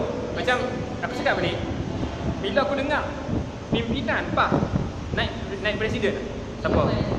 Naik presiden cakap macam tu dan kemudian yang kena tempiah ahli PAS bawah ni. Ahli PAS bawah. Contoh, orang yang suka tanya pasal benda tu, dia memang dia jumpa dia ni memang hardcore PAS. Apa benda ni naik presiden cakap macam ni? Contoh, kawan tu kena jawab betul. Atau aku bang dekat pimpinan, aku bang dekat orang yang mungkin ada akses boleh masuk muktamar. Aku kata, boleh tak tolong pesan dekat pimpinan kalau nak cakap tu fikir. Dan nak cakap apa pun aku tahu lah memang ada audience. Contoh ada audience macam dia kata pengaruh, dia akan cakap benda dia tak fikir. Sebab apa? Yang nak jawab last kali yang nak jawab ahli bawah ni. Bukannya orang tibai pimpinan saja. Memanglah yang viral tu dia. Tapi kesianlah dekat ahli bawah ni. Satu lagi macam mana yang buatkan aku akan label okey BPMS ni PAS punya. Aku akan label macam tu. Okey memang aku akan kata BPMS ni bukan PAS punya. Bukan PAS punya. Tapi disebabkan mungkin kot aku dah jumpa banyak orang duk claim. Mungkin kot. Dan satu lagi claim tak buat. Contoh kalau Ustaz Afnan kalau Ustaz Afnan cakap pasal BPMS, aku akan terima sebab dia amai apa tu. So kalau bila macam dia cerita, dia kata, tuan-tuan tak payah maki dah. Dia kata, tak payah maki, cakap dia elok. Okey. Hang claim bila macam apa kan? Hang cakap bila BPMS ni produk daripada PAH Penang kan? Betul dia buat. Tapi ni hak yang tu claim tu adalah orang yang tak buat. So macam tak sure lah. Aku tak sure lah ke arah mana yang nak pergi sekarang ni. Dan agak menduka citakan lah kalau mahasiswa graduan-graduan yang pro PAH, orang cerdik ni pro PAH, tapi mindset macam orang tua-tua. Payah. Mindset taksub tu tak boleh buang. Kritik Alang Sukrimun pun tak boleh. Tolonglah, Alang Sukrimun bukan jadi dah PAH. Pasal apa kalau macam orang kritik dia macam, oh hang nak bahut gila-gila, tak payah.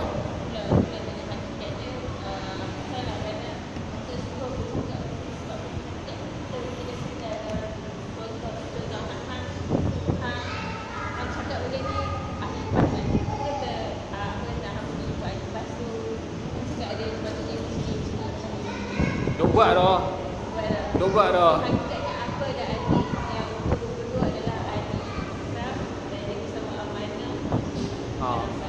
Macam mana?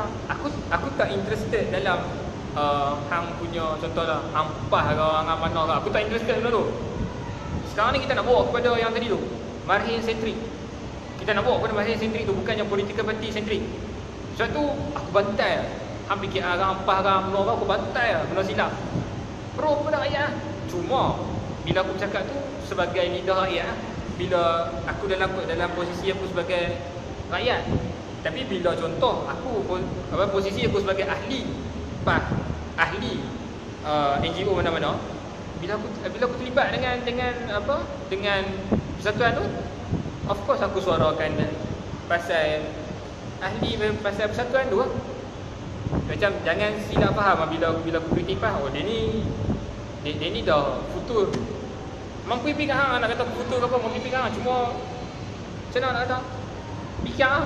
Takkan pimpinan tak fikir, salah seorang pimpinan tu tak boleh nak fikir, takkan ahli-ahli jadi macam tu. Satu lagi graduan dengan mahasiswa, tolonglah. Kalau yang pro mana-mana parti pun, tolong fikir sama. Seperti sama.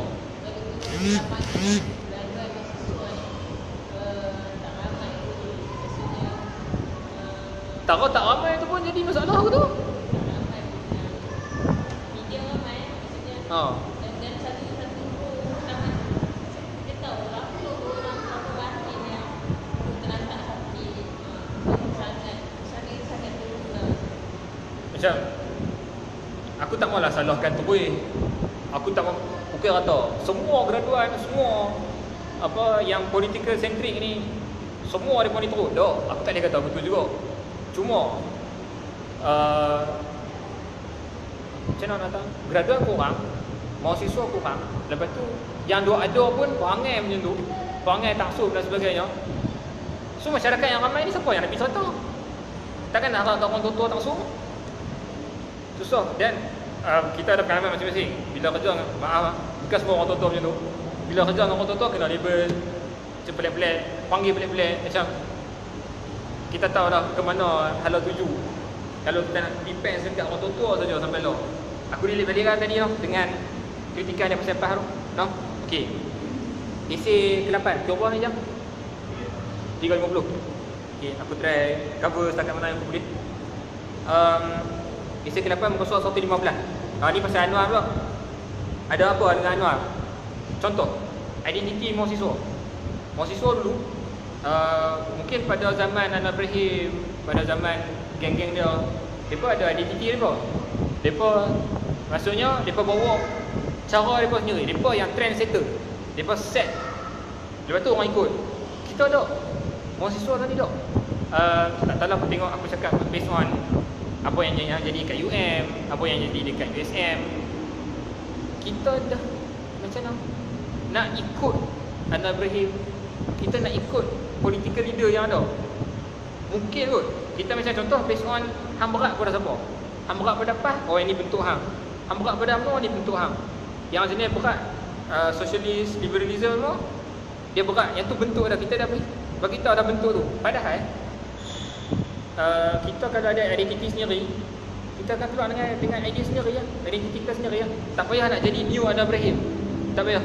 Ana Ibrahim ada seorang, biar ada.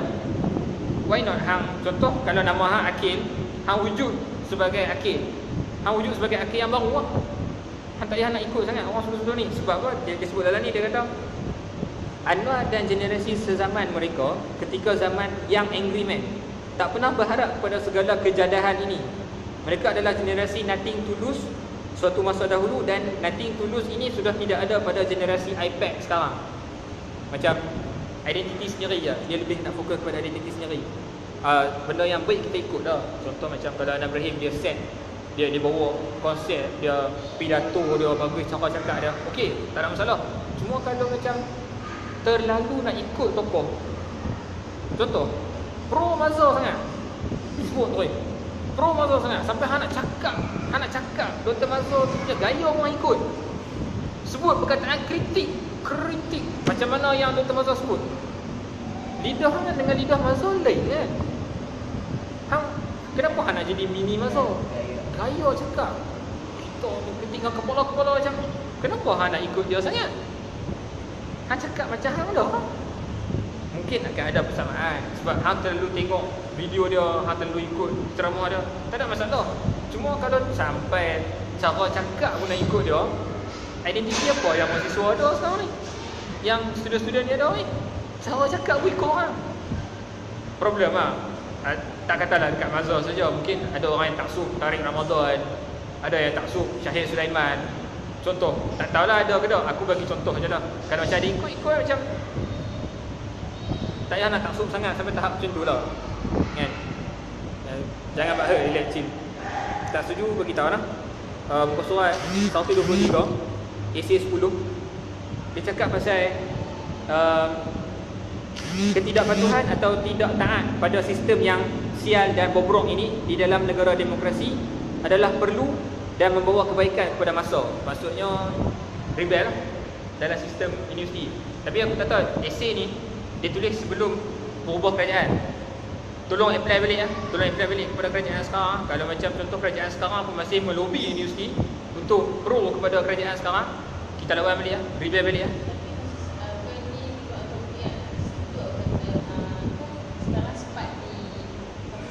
Sepat tu ganti dengan nama apa? APAD tu macam mana? Sepat tu maksud dia apa? Aku tak berapa up to date. Darat. Okey. Agensi. Okey. Dia basically pasal pengangkutan awam lah. Macam tu.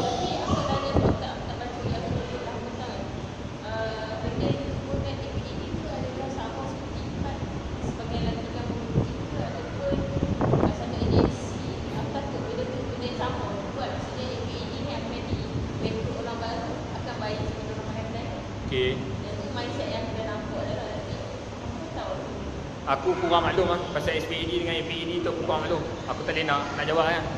Cuma nak kena balik pasal dia tendensi untuk kerajaan sekarang buat balik benda yang kerajaan dulu buat. Ada bekas Perdana Menteri bro, come on. Dia macam benda yang baru ni, sorry lah, sentuh juga benda ni sebab contohlah kalau mahasiswa lah naik jadi apa, macam Syed Saddiq jadi ahli parlimen contohnya. Dia dulu mahasiswa UIA, dia naik jadi apa, pimpinan kerajaan sekarang, ahli parlimen. Cuba bawa apa perubahan. Jangan tiru dah kerajaan sebelum ni. Tu tak sure yang tu, tak sure. Biasa tak sure ni mana-mana ada kan. Macam contoh peruntukan untuk ahli parlimen ke yang pro kerajaan dapat banyak 500,000, yang apa pembangkang dapat 100,000. Dok, yes, yang tu yang aku dapat tahu. Kelantan tak bagi untuk pembangkang. Tapi abang aku, kawan aku abang aku kata apa kerajaan Kelantan tak bagi dekat pembangkang negeri dia. Tak setuju lah. Tu aku tak setuju lah sebab kenapa tak bagi? Tapi aku tak ada setiap Yang saya tanya tu apa yang tanya. Tak bagi sebab yang ni setakat yang aku dengar tak sure betul ke tak. Kan? Macam mana? Guna alasan lawan Islam ke? Tak sure sebab apa. So macam bagi aku sebab peruntukan tu aku nampak bukan untuk menteri. Peruntukan tu ayat. Jadi kalau hang sekat, hang kurangkan peruntukan tu. Ada kawan-kawan aku beritahu, dia kata apa elok apa dia kata. Kerajaan pun tak bagi langsung. Kira apa gue ha? Aku kata lebih macam mana? Yang tu bukan lebih baik. Yang tu kurang zalim. Hang tak sampai benchmark baik pun. Hang zalim tapi macam okey sikit lah. Tolong jangan jadi macam. Especially kalau hang mahasiswa jangan jadi macam. Tolong lah. Okay. Next. Ada benda-benda yang aku nak sentuh. Contohnya macam essay ke-10 0123 dia cakap pasal pembunuhan mahasiswa. 0126 dia sebut, dia kata ijazah yang dihulurkan tidak ubah seperti sijil kematian, diberikan apabila si pembunuh sudah berpuas hati kerana telah berjaya menyempurnakan penyembelihannya. Alangkah bertuahnya kepada mereka yang telah berjaya melarikan diri daripada penyembelihan terancang ini dengan sedikit cahaya kehidupan. Dulu waktu aku student U tu buat cerita introvert tu, ada satu part dia pasal pembunuhan mahasiswa. Sebab aku tak quote daripada buku ni, aku tak ambil daripada sini. Cuma memang kita nampak, kita berpandangan bahawa mahasiswa ada yang dibunuh lah. Sebab bila duduk dalam universiti, hang tak jadi manusia. Hang seolah-olah zombie, fikir A, mangkit, pergi kelas balik, lena letih. Hang tak terlibat dengan benda-benda lain, hang tak buat benda-benda yang di luar bidang hang. Lepas daripada tu, macam mana hang nak jadi ejen perubahan? Yang tu lah. Dan kebanyakan orang sedang benda ni, lepas dia dah grad. Lepas dia dah grad dah, dia dah pegang sijil tu dah. Dia dah duduk 8 saat dah dekat atas pentas ambil sijil tu, pegang sijil tu. Okay, aku zombie dulu tu ya. Mahasiswa apa? Makan, tidur apa? Kafe, kelas. Benda tu di situ yang 3K. Benda tu lah yang dikritik dalam essay ni. Lagi dia aku sebut, aku selektif kot 0188 pasal PRK dengan PRU. 0188 dia cerita pasal PRK ni pilihan raya kampus. Ataupun dalam buku ni tulis PRU juga, dia sebut pilihan raya universiti. PRU ni compare dengan pilihan raya umum. Sekarang kita boleh tengok trend dia sama. Apa yang berlaku dalam PRU, benda tu yang akan berlaku dalam kampus. Tapi perubahan tu sebenarnya aku tengok balik tak adalah terkejut sangat. Sebab kalau autoriti pegang universiti, akan ada macam-macam dalam kalangan mahasiswa yang pro kepada kerajaan, dia pro kepada autoriti universiti. Of course mereka tu akan dapat dana lebih, mereka tu akan dapat dana daripada tak tahulah daripada mana-mana. Lepas tu mereka menang. So yang mana pro kerajaan akan menang dekat dalam kampus. Cuma dia akan pelik sikit. Macam dulu pernah Pro M pegang USM. Menang. Waktu tu pernah jadi dulu. MPP dia orang Pro M. Zaman dulu aku tak tahu. Mahfuz pegang apa Pro M lah time tu. Pernah pegang. Pro M lah. Lepas tu tak sure ke PMI, tak sure. Cuma dia tak pro kepada autoriti universiti lah. Tak ada something. Okay. Sendiri.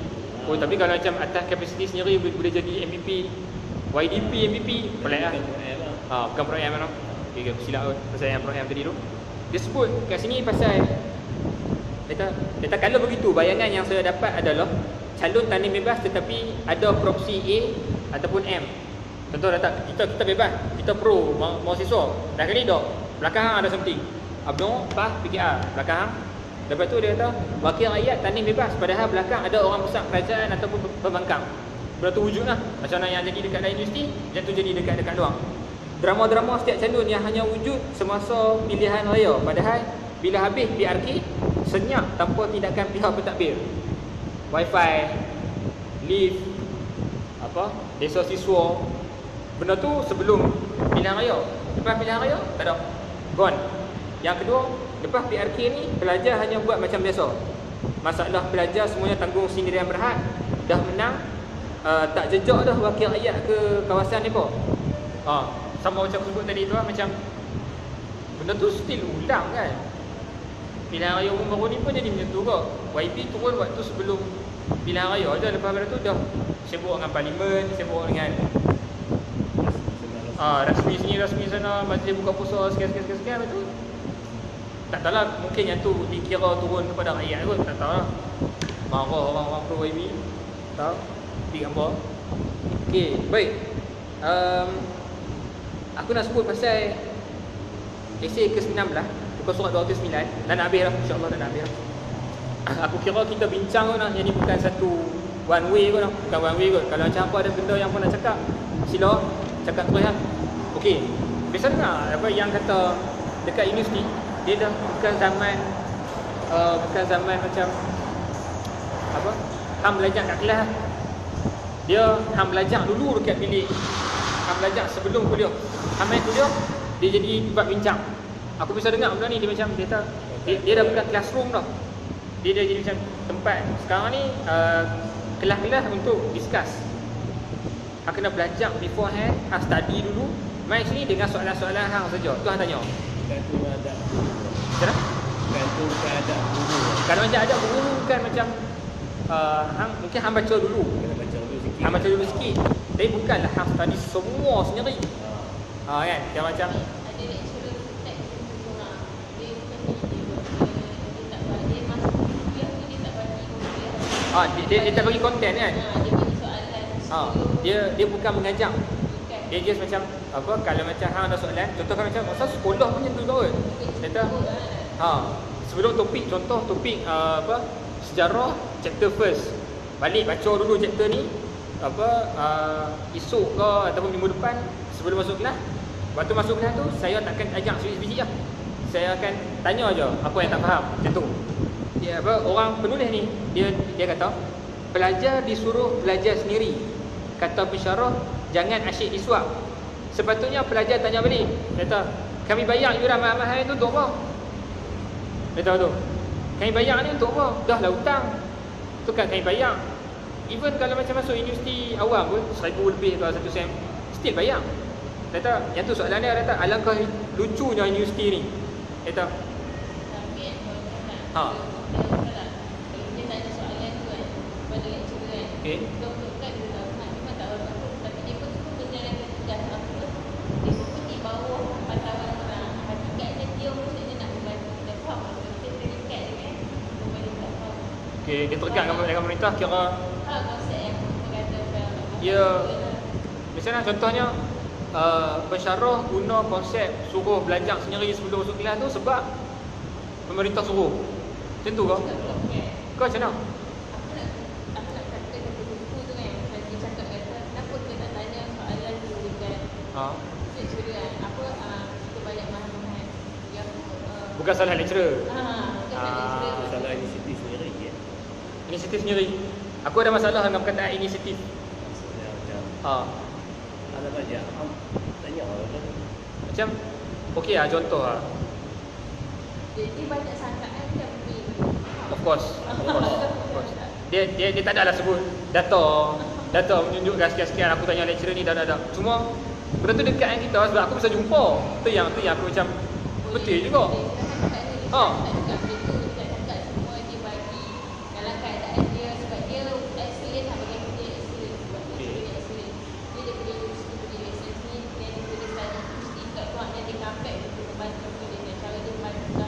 Dia kata kena ada inisiatif lah, baca dulu semua. Cuma kalau macam hang Maksudnya macam tahu sikit pasal benda tu. Bila masuk ke kuliah kita dia elaborate lagi. lebih lagi lah. Macam tak ada lah macam lecturer tu terus kata saya takkan ajak langsung lah. Main sini discuss je. Ada guru basic Macam patutnya ajak. Kita ada kan. Bukan aku seorang je kan. Kita ada kan. Bagi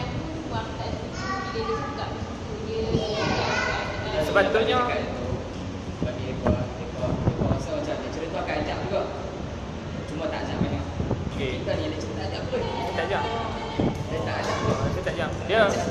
bisa jumpa, kau bisa jumpa. Masalah lecturer. Sebab dia lebih kepada sekarang ni, zaman sekarang bukan belajar dah. Saya tak spoon feed dah. Saya tak ajar dah dekat dalam lecture hall. Awak belajar dulu dekat bilik, awak ada soalan, mai, okey. Dan kalau saya buka slide pun, data saya go sikit-sikit je. Cerita apa? Ni tahu. Dia lepas tu boleh buat post, dia akan video-video Dia kat upload video-video dia dia lebih kepada pembelajaran online. online. Kalau macam tu kira bagus. Sebab orang tak payah masuk universiti lah. Ada aku tengok Khan Academy kalau macam apa cara Dia Khan Academy dia serta pasal chemistry, okey, carbon lah ni sekian-sekian. Dia ajar tu, kira-kira hang tengok dulu. Mungkin daripada Khan Academy tu hang tak faham tu, hang masuk kelas, hang tanya lecturer hang. Oh, ni macam mana? Atom ni bergerak ke mana-mana. Contoh, itu kalau chemistry lah. konsep pembelajaran ni flip classroom. Flip classroom. Yes, kataan dia. Flip classroom. Dia macam tu, kira hang study dulu. Hang baca dulu kau dekat bilik. Ada orang menerima cara belajar ni sebab masa dia fleksibel. Dan pembelajaran tu dia boleh diulang-ulang. Masa dia kita tak cuma marah pada lecturer. Just one shot dia explain semua benda tu. Kalau kita nak fokus sejam tu, bukan semua orang boleh fokus sejam. Kita Of akan course. berangan juga lepas Attention span. Sama kalau macam kuliah hang. buat short video dulu. Point-point benda tu bila kita tak faham kita ulang. Dia tak faham kita ulang. Sampai betul-betul kita rasa benda ni tak faham, baru kita boleh dance. Kalau selalunya nak buat flip classroom ni dia akan ada satu apps lah yang boleh kita interact dengan lecturer tu. Kita akan boleh komen dan dia boleh respon semua. Lebih kepada teknik belajar. lebih kepada virtual world lah. Ya. Dia bukan real macam ni. Apa tu ada online lecture, mesti kita orang dekat bilik pun, then perkara ni, kami ada online lecture semua dekat bilik dan pukul 9 juga kita ada online lecture. Bila malam ada tu, lepas tu dia buka dan kami tengok. Dan Boleh tanya soalan semua kat situ lah. Kalau tu mungkin macam kita buat live stream lah. Kuliah apa semua kan, live stream macam siapa-siapa yang nak ikut, betul-betul nak ikut, sila. Itu yang tu persoalan dia. Kenapa kena bayar yuran? Jadi semua tu basically maybe dia kritik pada lecturer yang tak ada effort nak ajar. Itu Dia bukan lecturer yang tak mengajar kelas. Jadi dia ajar kalau ajar dia still bagi, but dia translate cara dia tu kepada kaedah boleh. Dia bukan dia tak mengajar tu. Simply macam saya lecturer je. Tugas kamu main tanya saya bila Awak baca je lah benda ni. Basically work rate dia untuk mengajar tu tak ada boleh. Nak compare dengan work rate tu dia counter awak rate. Sebab tak kan, dia macam bersangka bagi kalau kita ni harmoni kan. Sebab kita mesti konsep macam mana contoh lah bila lecturer tak mau ajar, sampai rasa kenapa lecturer tak mau ajar, kan kita pergi kepada kita depan dia tanya kenapa guna kaedah ni yang kita lalu faham. Macam mana? Macam sebab mungkin bukan sangkaan. Maksud aku benda ni boleh jadi sangkaan, boleh jadi tak. Sebab dia based on pengalaman dia tau. Dia bisa jumpa. Tapi kalau dia nak kata semua lecturer itu tak boleh. Cuma dia abang ni just in case kalau kita jumpa lecturer macam ni, why not? Nama dia apa? FJ Habibi. Dia mungkin guna nama apa? Nama panel. Dia abang dia memang abang dia punya pengalaman dia lah. Dia abang tu dia pernah jumpa lecturer macam ni. Mungkin point last kot yang aku nak sebut pasal mahasiswa dengan keusahawanan. Muka surat 210 dengan 211. Okay, dengar elok dia kata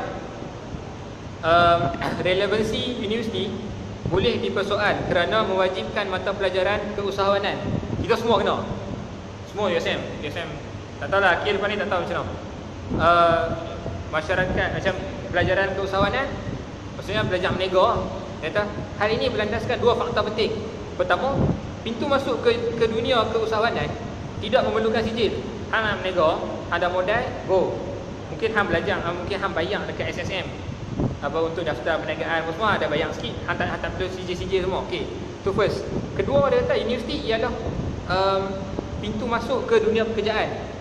First dia kata nak jadi usahawan tak perlu sijil. Yang kedua, universiti pintu masuk ke dunia pekerjaan. Dia kata yang ni menjadi pekerja. Apabila mahasiswa diajar berniaga, bermakna universiti sendiri meragui faktor yang kedua. Maksudnya universiti meragui faktor yang kalau hang masuk universiti, hang akan confirm dapat kerja. Benda ni kalau hampa perasan dekat dalam forum Dr. Muhammad Abdul Khalid dia sembang dengan pasal bajet 2017. Dr. Muhammad Abdul Khalid dia habaq dia kata kita janji dekat budak-budak universiti, masuk universiti keluar dapat kerja. Depa hutang berapa puluh ribu, lepas tu keluar main tak ada kerja. Seorang TNC kot. Universiti mana aku tak sure. Dia habaq pasal dia kata kita tak janji pun. Tak ada hitam putih pun kata keluar universiti ni dapat kerja. Dr. Muhammad Abdul Khalid jawab beliau dia kata bukan apa janji atas kertas. Kontrak sosial lah, kira macam benda tu difaham oleh masyarakat. Masuk universiti, maksudnya universiti boleh bagi peluang pekerjaan. Tapi bukanlah masuk universiti semata-mata untuk bekerja. Tak lah. Dia cakap itu. Maksudnya dia punya argument kat sini aku rasa make sense. Make sense sebab kalau tak, kenapa nak wujudkan subjek berniaga? Semua kena ambil subjek keusahawanan. Benda tu menarik, memang menarik sebab dia nak apa bentuk mahasiswa jenis boleh berniaga sendiri dan sebagainya. Cuma kalau terlalu fokus sangat dekat keusahawanan tu, kita boleh bertanya balik lah. Awak dah tak ada peluang pekerjaan dah ke? Benda tu balik lah. Yang tu antara sikit sebanyak kot yang boleh aku quote balik. Ada juga dia sebut pasal apa? Saya kata yang mahu macam mana? kita kena naikkan student yang kerja, kita nak naikkan apa? Boleh create something. Boleh create something. Ada wujud, ada sebut juga dalam ni. Dia kata why not nanti mahasiswa yang wujudkan peluang pekerjaan. Tu lah. Yang tu yang VC kata. VC USM sebut benda tu lah. Macam mahasiswa sendiri yang wujudkan peluang pekerjaan. Cumanya kalau mahasiswa tu dia tak ada kerja, macam mana dia nak cipta kerja? Tak ada pengalaman. Pengalaman tak ada. Macam tak ada pengalaman, tak ada kerja. So macam tak pernah kerja dengan orang, tak tahu. Kena kerja dulu lah. So macam kena kerja dulu. kena kerja dulu lah, baru hang dapat pengalaman, lepas tu baru hang boleh buat. Hang boleh wujudkan lagi dalam pekerjaan kan. Yang tu yang essay last kali dia ada sebut lah pasal macam mana mahasiswa kena ada hubungan yang baik dengan pekerja. Mahasiswa sebab bila belajar keluar main jadi pekerja, patutnya hang ada hubungan dengan baik. Tahan maki tu satu hal lagi macam mana? Satu hal lagi macam jangan lupakan kelas pekerja. Mahasiswa sepatutnya dia perjuangkan hak pekerja juga. Bukannya just fikir pasal pemerintahan, orang atas dan sebagainya. Geng-geng orang bawah. Benda tu seimbang lah. Masa-masa kerja jadi delay lah. Of course. Ideal waktu dekat universiti lah. Hang sembang pada waktu hang belajar lah. Masuk kerja tu. Tapi bila hang, contoh bila dah kerja, masuk kerja pukul 8, habis kerja pukul 5, hang balik main letih dah, hang ada masa lagi lah, hang nak fikir pasal hang nak pergi dekat orang-orang susah. Kecuali kalau betul-betul hang berminat, betul-betul hang macam mana? Ada jiwa dengan orang susah. Hang memang ada semangat dengan orang susah, mungkin hang akan join. Tapi kalau macam sekadar ada dekat mulut hang macam nak bergerak tu susah sikit lah, mungkin lah kot. Mungkin ada tapi tak semua. So aku rasa tu ikut lebih kurang benda yang aku bedah dalam buku ni. Aku lupa nak bang, salah satu daripada esei ni ambil daripada artikel Bilis Sinis juga lah. Artikel tu aku tulis pasal Pandita Fest. Lepas tu pantak dekat Pens cetak esei ke-22 kalau tak silap dalam buku ni. Kalau macam hampa nak baca, mungkin ada dekat dalam page Bilis Sinis, kena cari lah. Artikel tu pasal Pandita Fest. Mungkin buku ni bukanlah buku terbaik kot yang kita nak cerita secara total pasal universiti. Yang ni mungkin pandangan minoriti pasal pengalaman-pengalaman orang dan sebagainya. Cuma aku harap kalau Kementerian Pendidikan macam Dr. Mazli Malik, kalau dia boleh ataupun pegawai-pegawai dia lah boleh spend masa untuk baca juga buku ni, untuk ambil pandangan minoriti, aku rasa tu lebih baik lah. Sebab macam mana, pandangan majoriti kita perlu ambil kira, Cuma pandangan minoriti ni kadang-kadang ada juga betul dah yang kita kena ambil, dan jangan dismiss macam tu je lah. So sekarang ni aku buka, kalau ada soalan kau nak bincang lagi, sila. Tadi buka apa je? 4 suku. Ada soalan apa lagi? Yang kau nak apa, nak tambah lagi ke apa-apa sebelum kita tamat? Ya, maksudnya sendiri.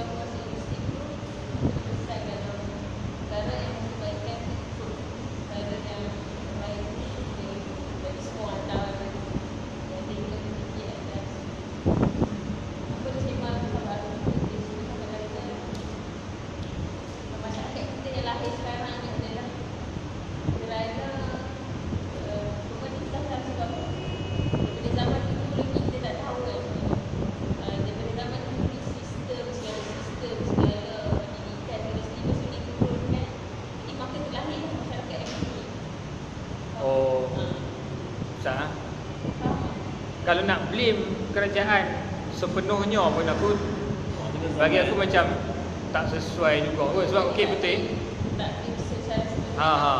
salah dia ada juga kat mereka. Maksudnya kerajaan bersalah dalam hal ni juga, sistem yang mereka buat tu.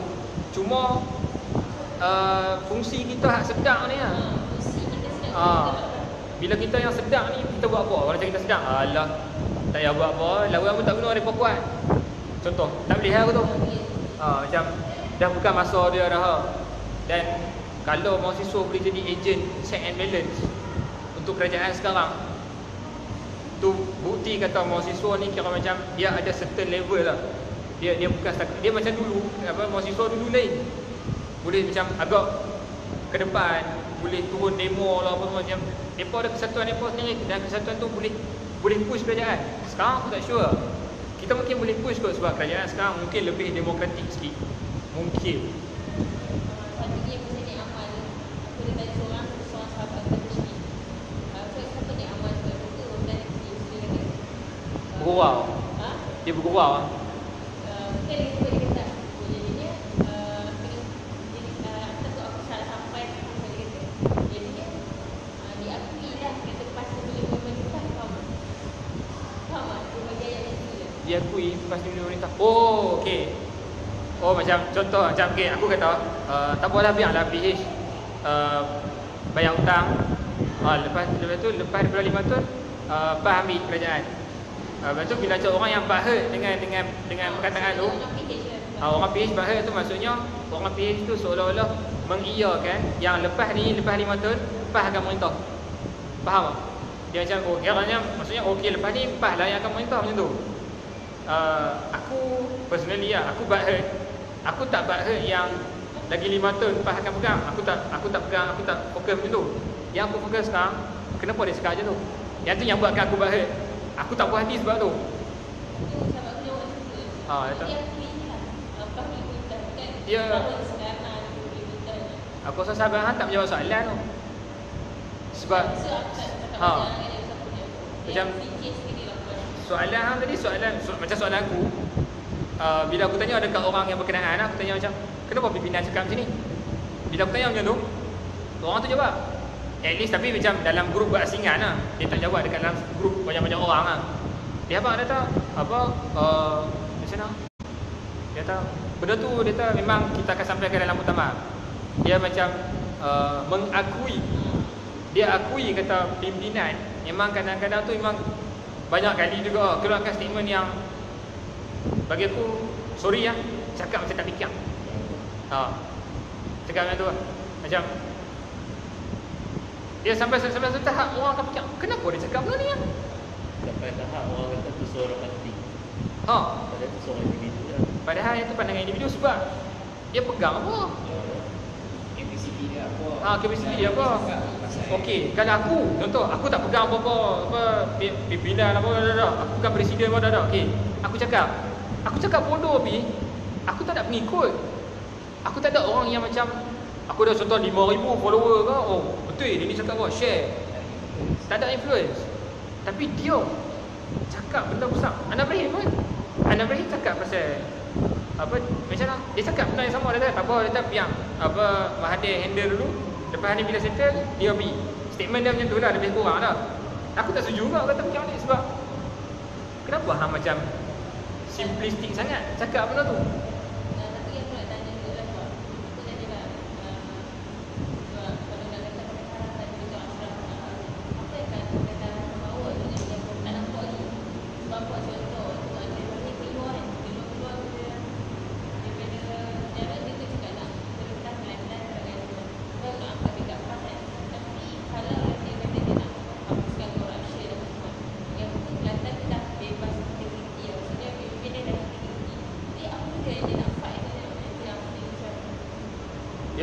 reform. Yang ni bukan lidah rasmi PAS, bukan lidah rasmi Pakatan Harapan tu. Lidah aku lah. Faham ni dong. Yang aku nampak lah. Sebab mahasiswa pun kena bincang pasal politik, so tak ada masalah kita nak cakap pasal benda ni. Graduan pun satu reform tu dari segi kerajaan yang korup kepada kerajaan yang tak korup. Itu satu. Jadi bila Anak Ibrahim keluar tu, dia habaq pasal Kelantan dengan Terengganu tu, bukan fokus dia pada waktu dia cakap tu. Tak, aku tengok yang talk dia tu, bukan fokus dia just kata, ada orang tanya apa Kelantan dengan Terengganu ni macam mana. Dia kata tak apalah, dia kata next time lah.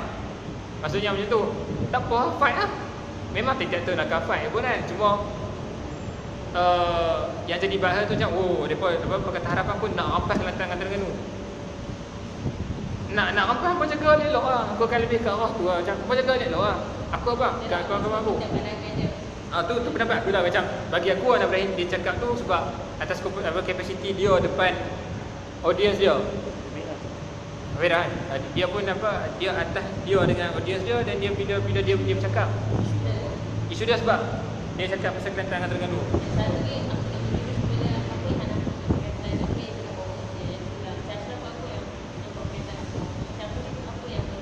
Aku nampak yang pemansuhan GST tu lah, atau benda yang dia buat pasal 0% GST, dan dia reform balik. Dia reform tu maksudnya SST.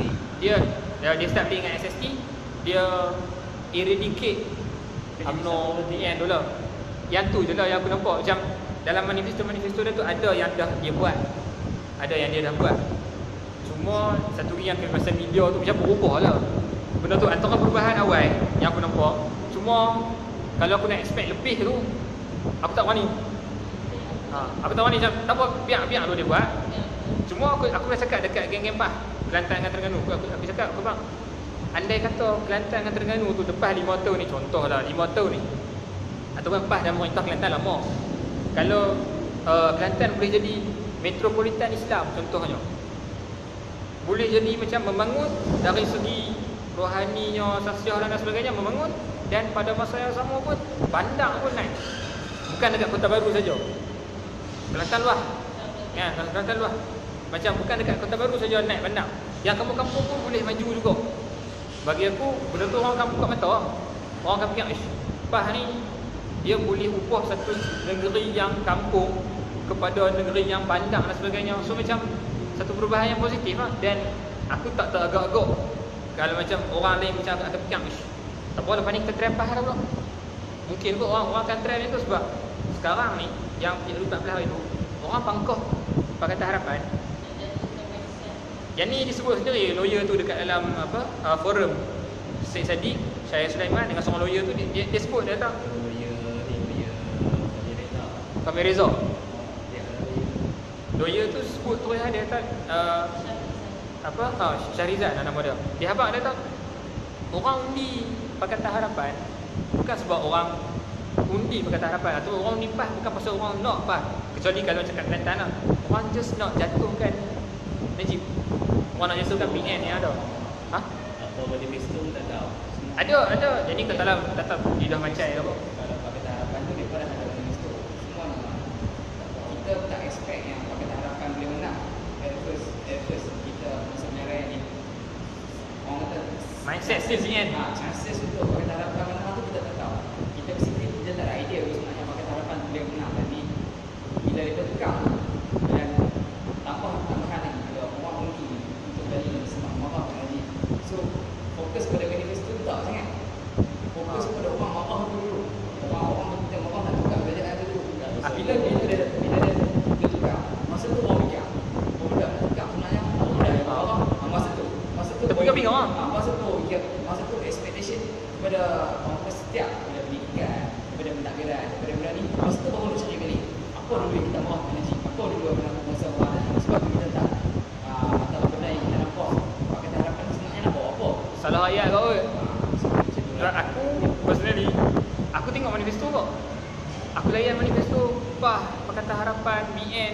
Even aku tak setuju dengan BN, of course aku tak setuju dengan BN. Tapi macam Tapi manifesto PN lagi cantik tu. ada kan manifesto tu macam Macam at least kita study jugalah. Baca juga sikit. Dia tak integriti tak ada. Yes. Itu masalah PM. Itu masalah PM paling ketara sekali lah. Bincang lain kali lah. Terima kasih banyak. Okey. Macam yang tu lah antara benda yang kita boleh address juga kot. Dan macam agak gontang juga orang kalau hang sekadar fokus kepada manifesto. Dah tak? Hang fokus kepada hang nak jatuhkan Najib. Lepas tu macam tapi hang tak tahu manifesto orang yang bawa tu. Sebab semua ada fair chances untuk menang. Semua ada fair chances lah sebenarnya. Dia macam tu yang terbingung-bingung. Lepas tu macam ada pula macai kot. Tak tahu. Kata kami bangkah PH dulu kami tak tengok manifesto. Kami tak expect manifesto pun. Dia tak okey. Even kalau macam anak unipah pun, kalau nak unipah pun baca tu manifesto dia. Apa parti akan ada dasar, akan ada manifesto. Baca dua-dua benda ni, yang mana matching ambil. Tapi tu lah kita cakap benda ni. Macam mana? Tak tahu macam simply nak jatuhkan Najib. Macam kalau simply nak jatuhkan Najib macam agak cetek lah. Bagi aku cetek lah benda tu. Jadi pening lah. Tadi dah hang lah. Sebab dia ulang balik benda. Dia ada ulang balik benda yang dia buat dulu. Benda yang kerajaan dulu buat sekarang ada. Macam Ministry of Finance jadi CSI lah. CSI. Dah asyik tu cerita pasal apa tak CSI pasal Najib. Jenayah dulu. Dia macam tukar kerja SPRM itu aja.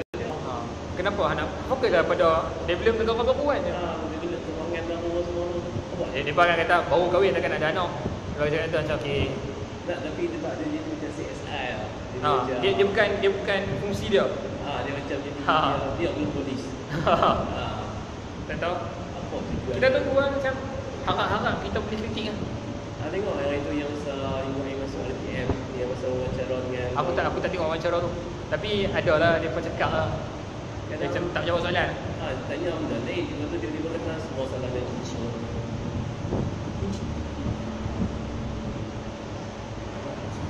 Dalam behal tak? Soalnya yang tu je kot, kita tangguh tu apa nak datang. Dia balik rumah. Nanti orang ni mungkin boleh PM balik kot. InsyaAllah minggu depan 13 hari bulan, hari Rabu. Tak tahu lah boleh main ke tak. Aku dah balik kampung lah kot. Kerja lagi lah. Yalah, lepas tu kita try buat macam mana. Buku lain nanti tengok poster. Terima kasih banyak orang.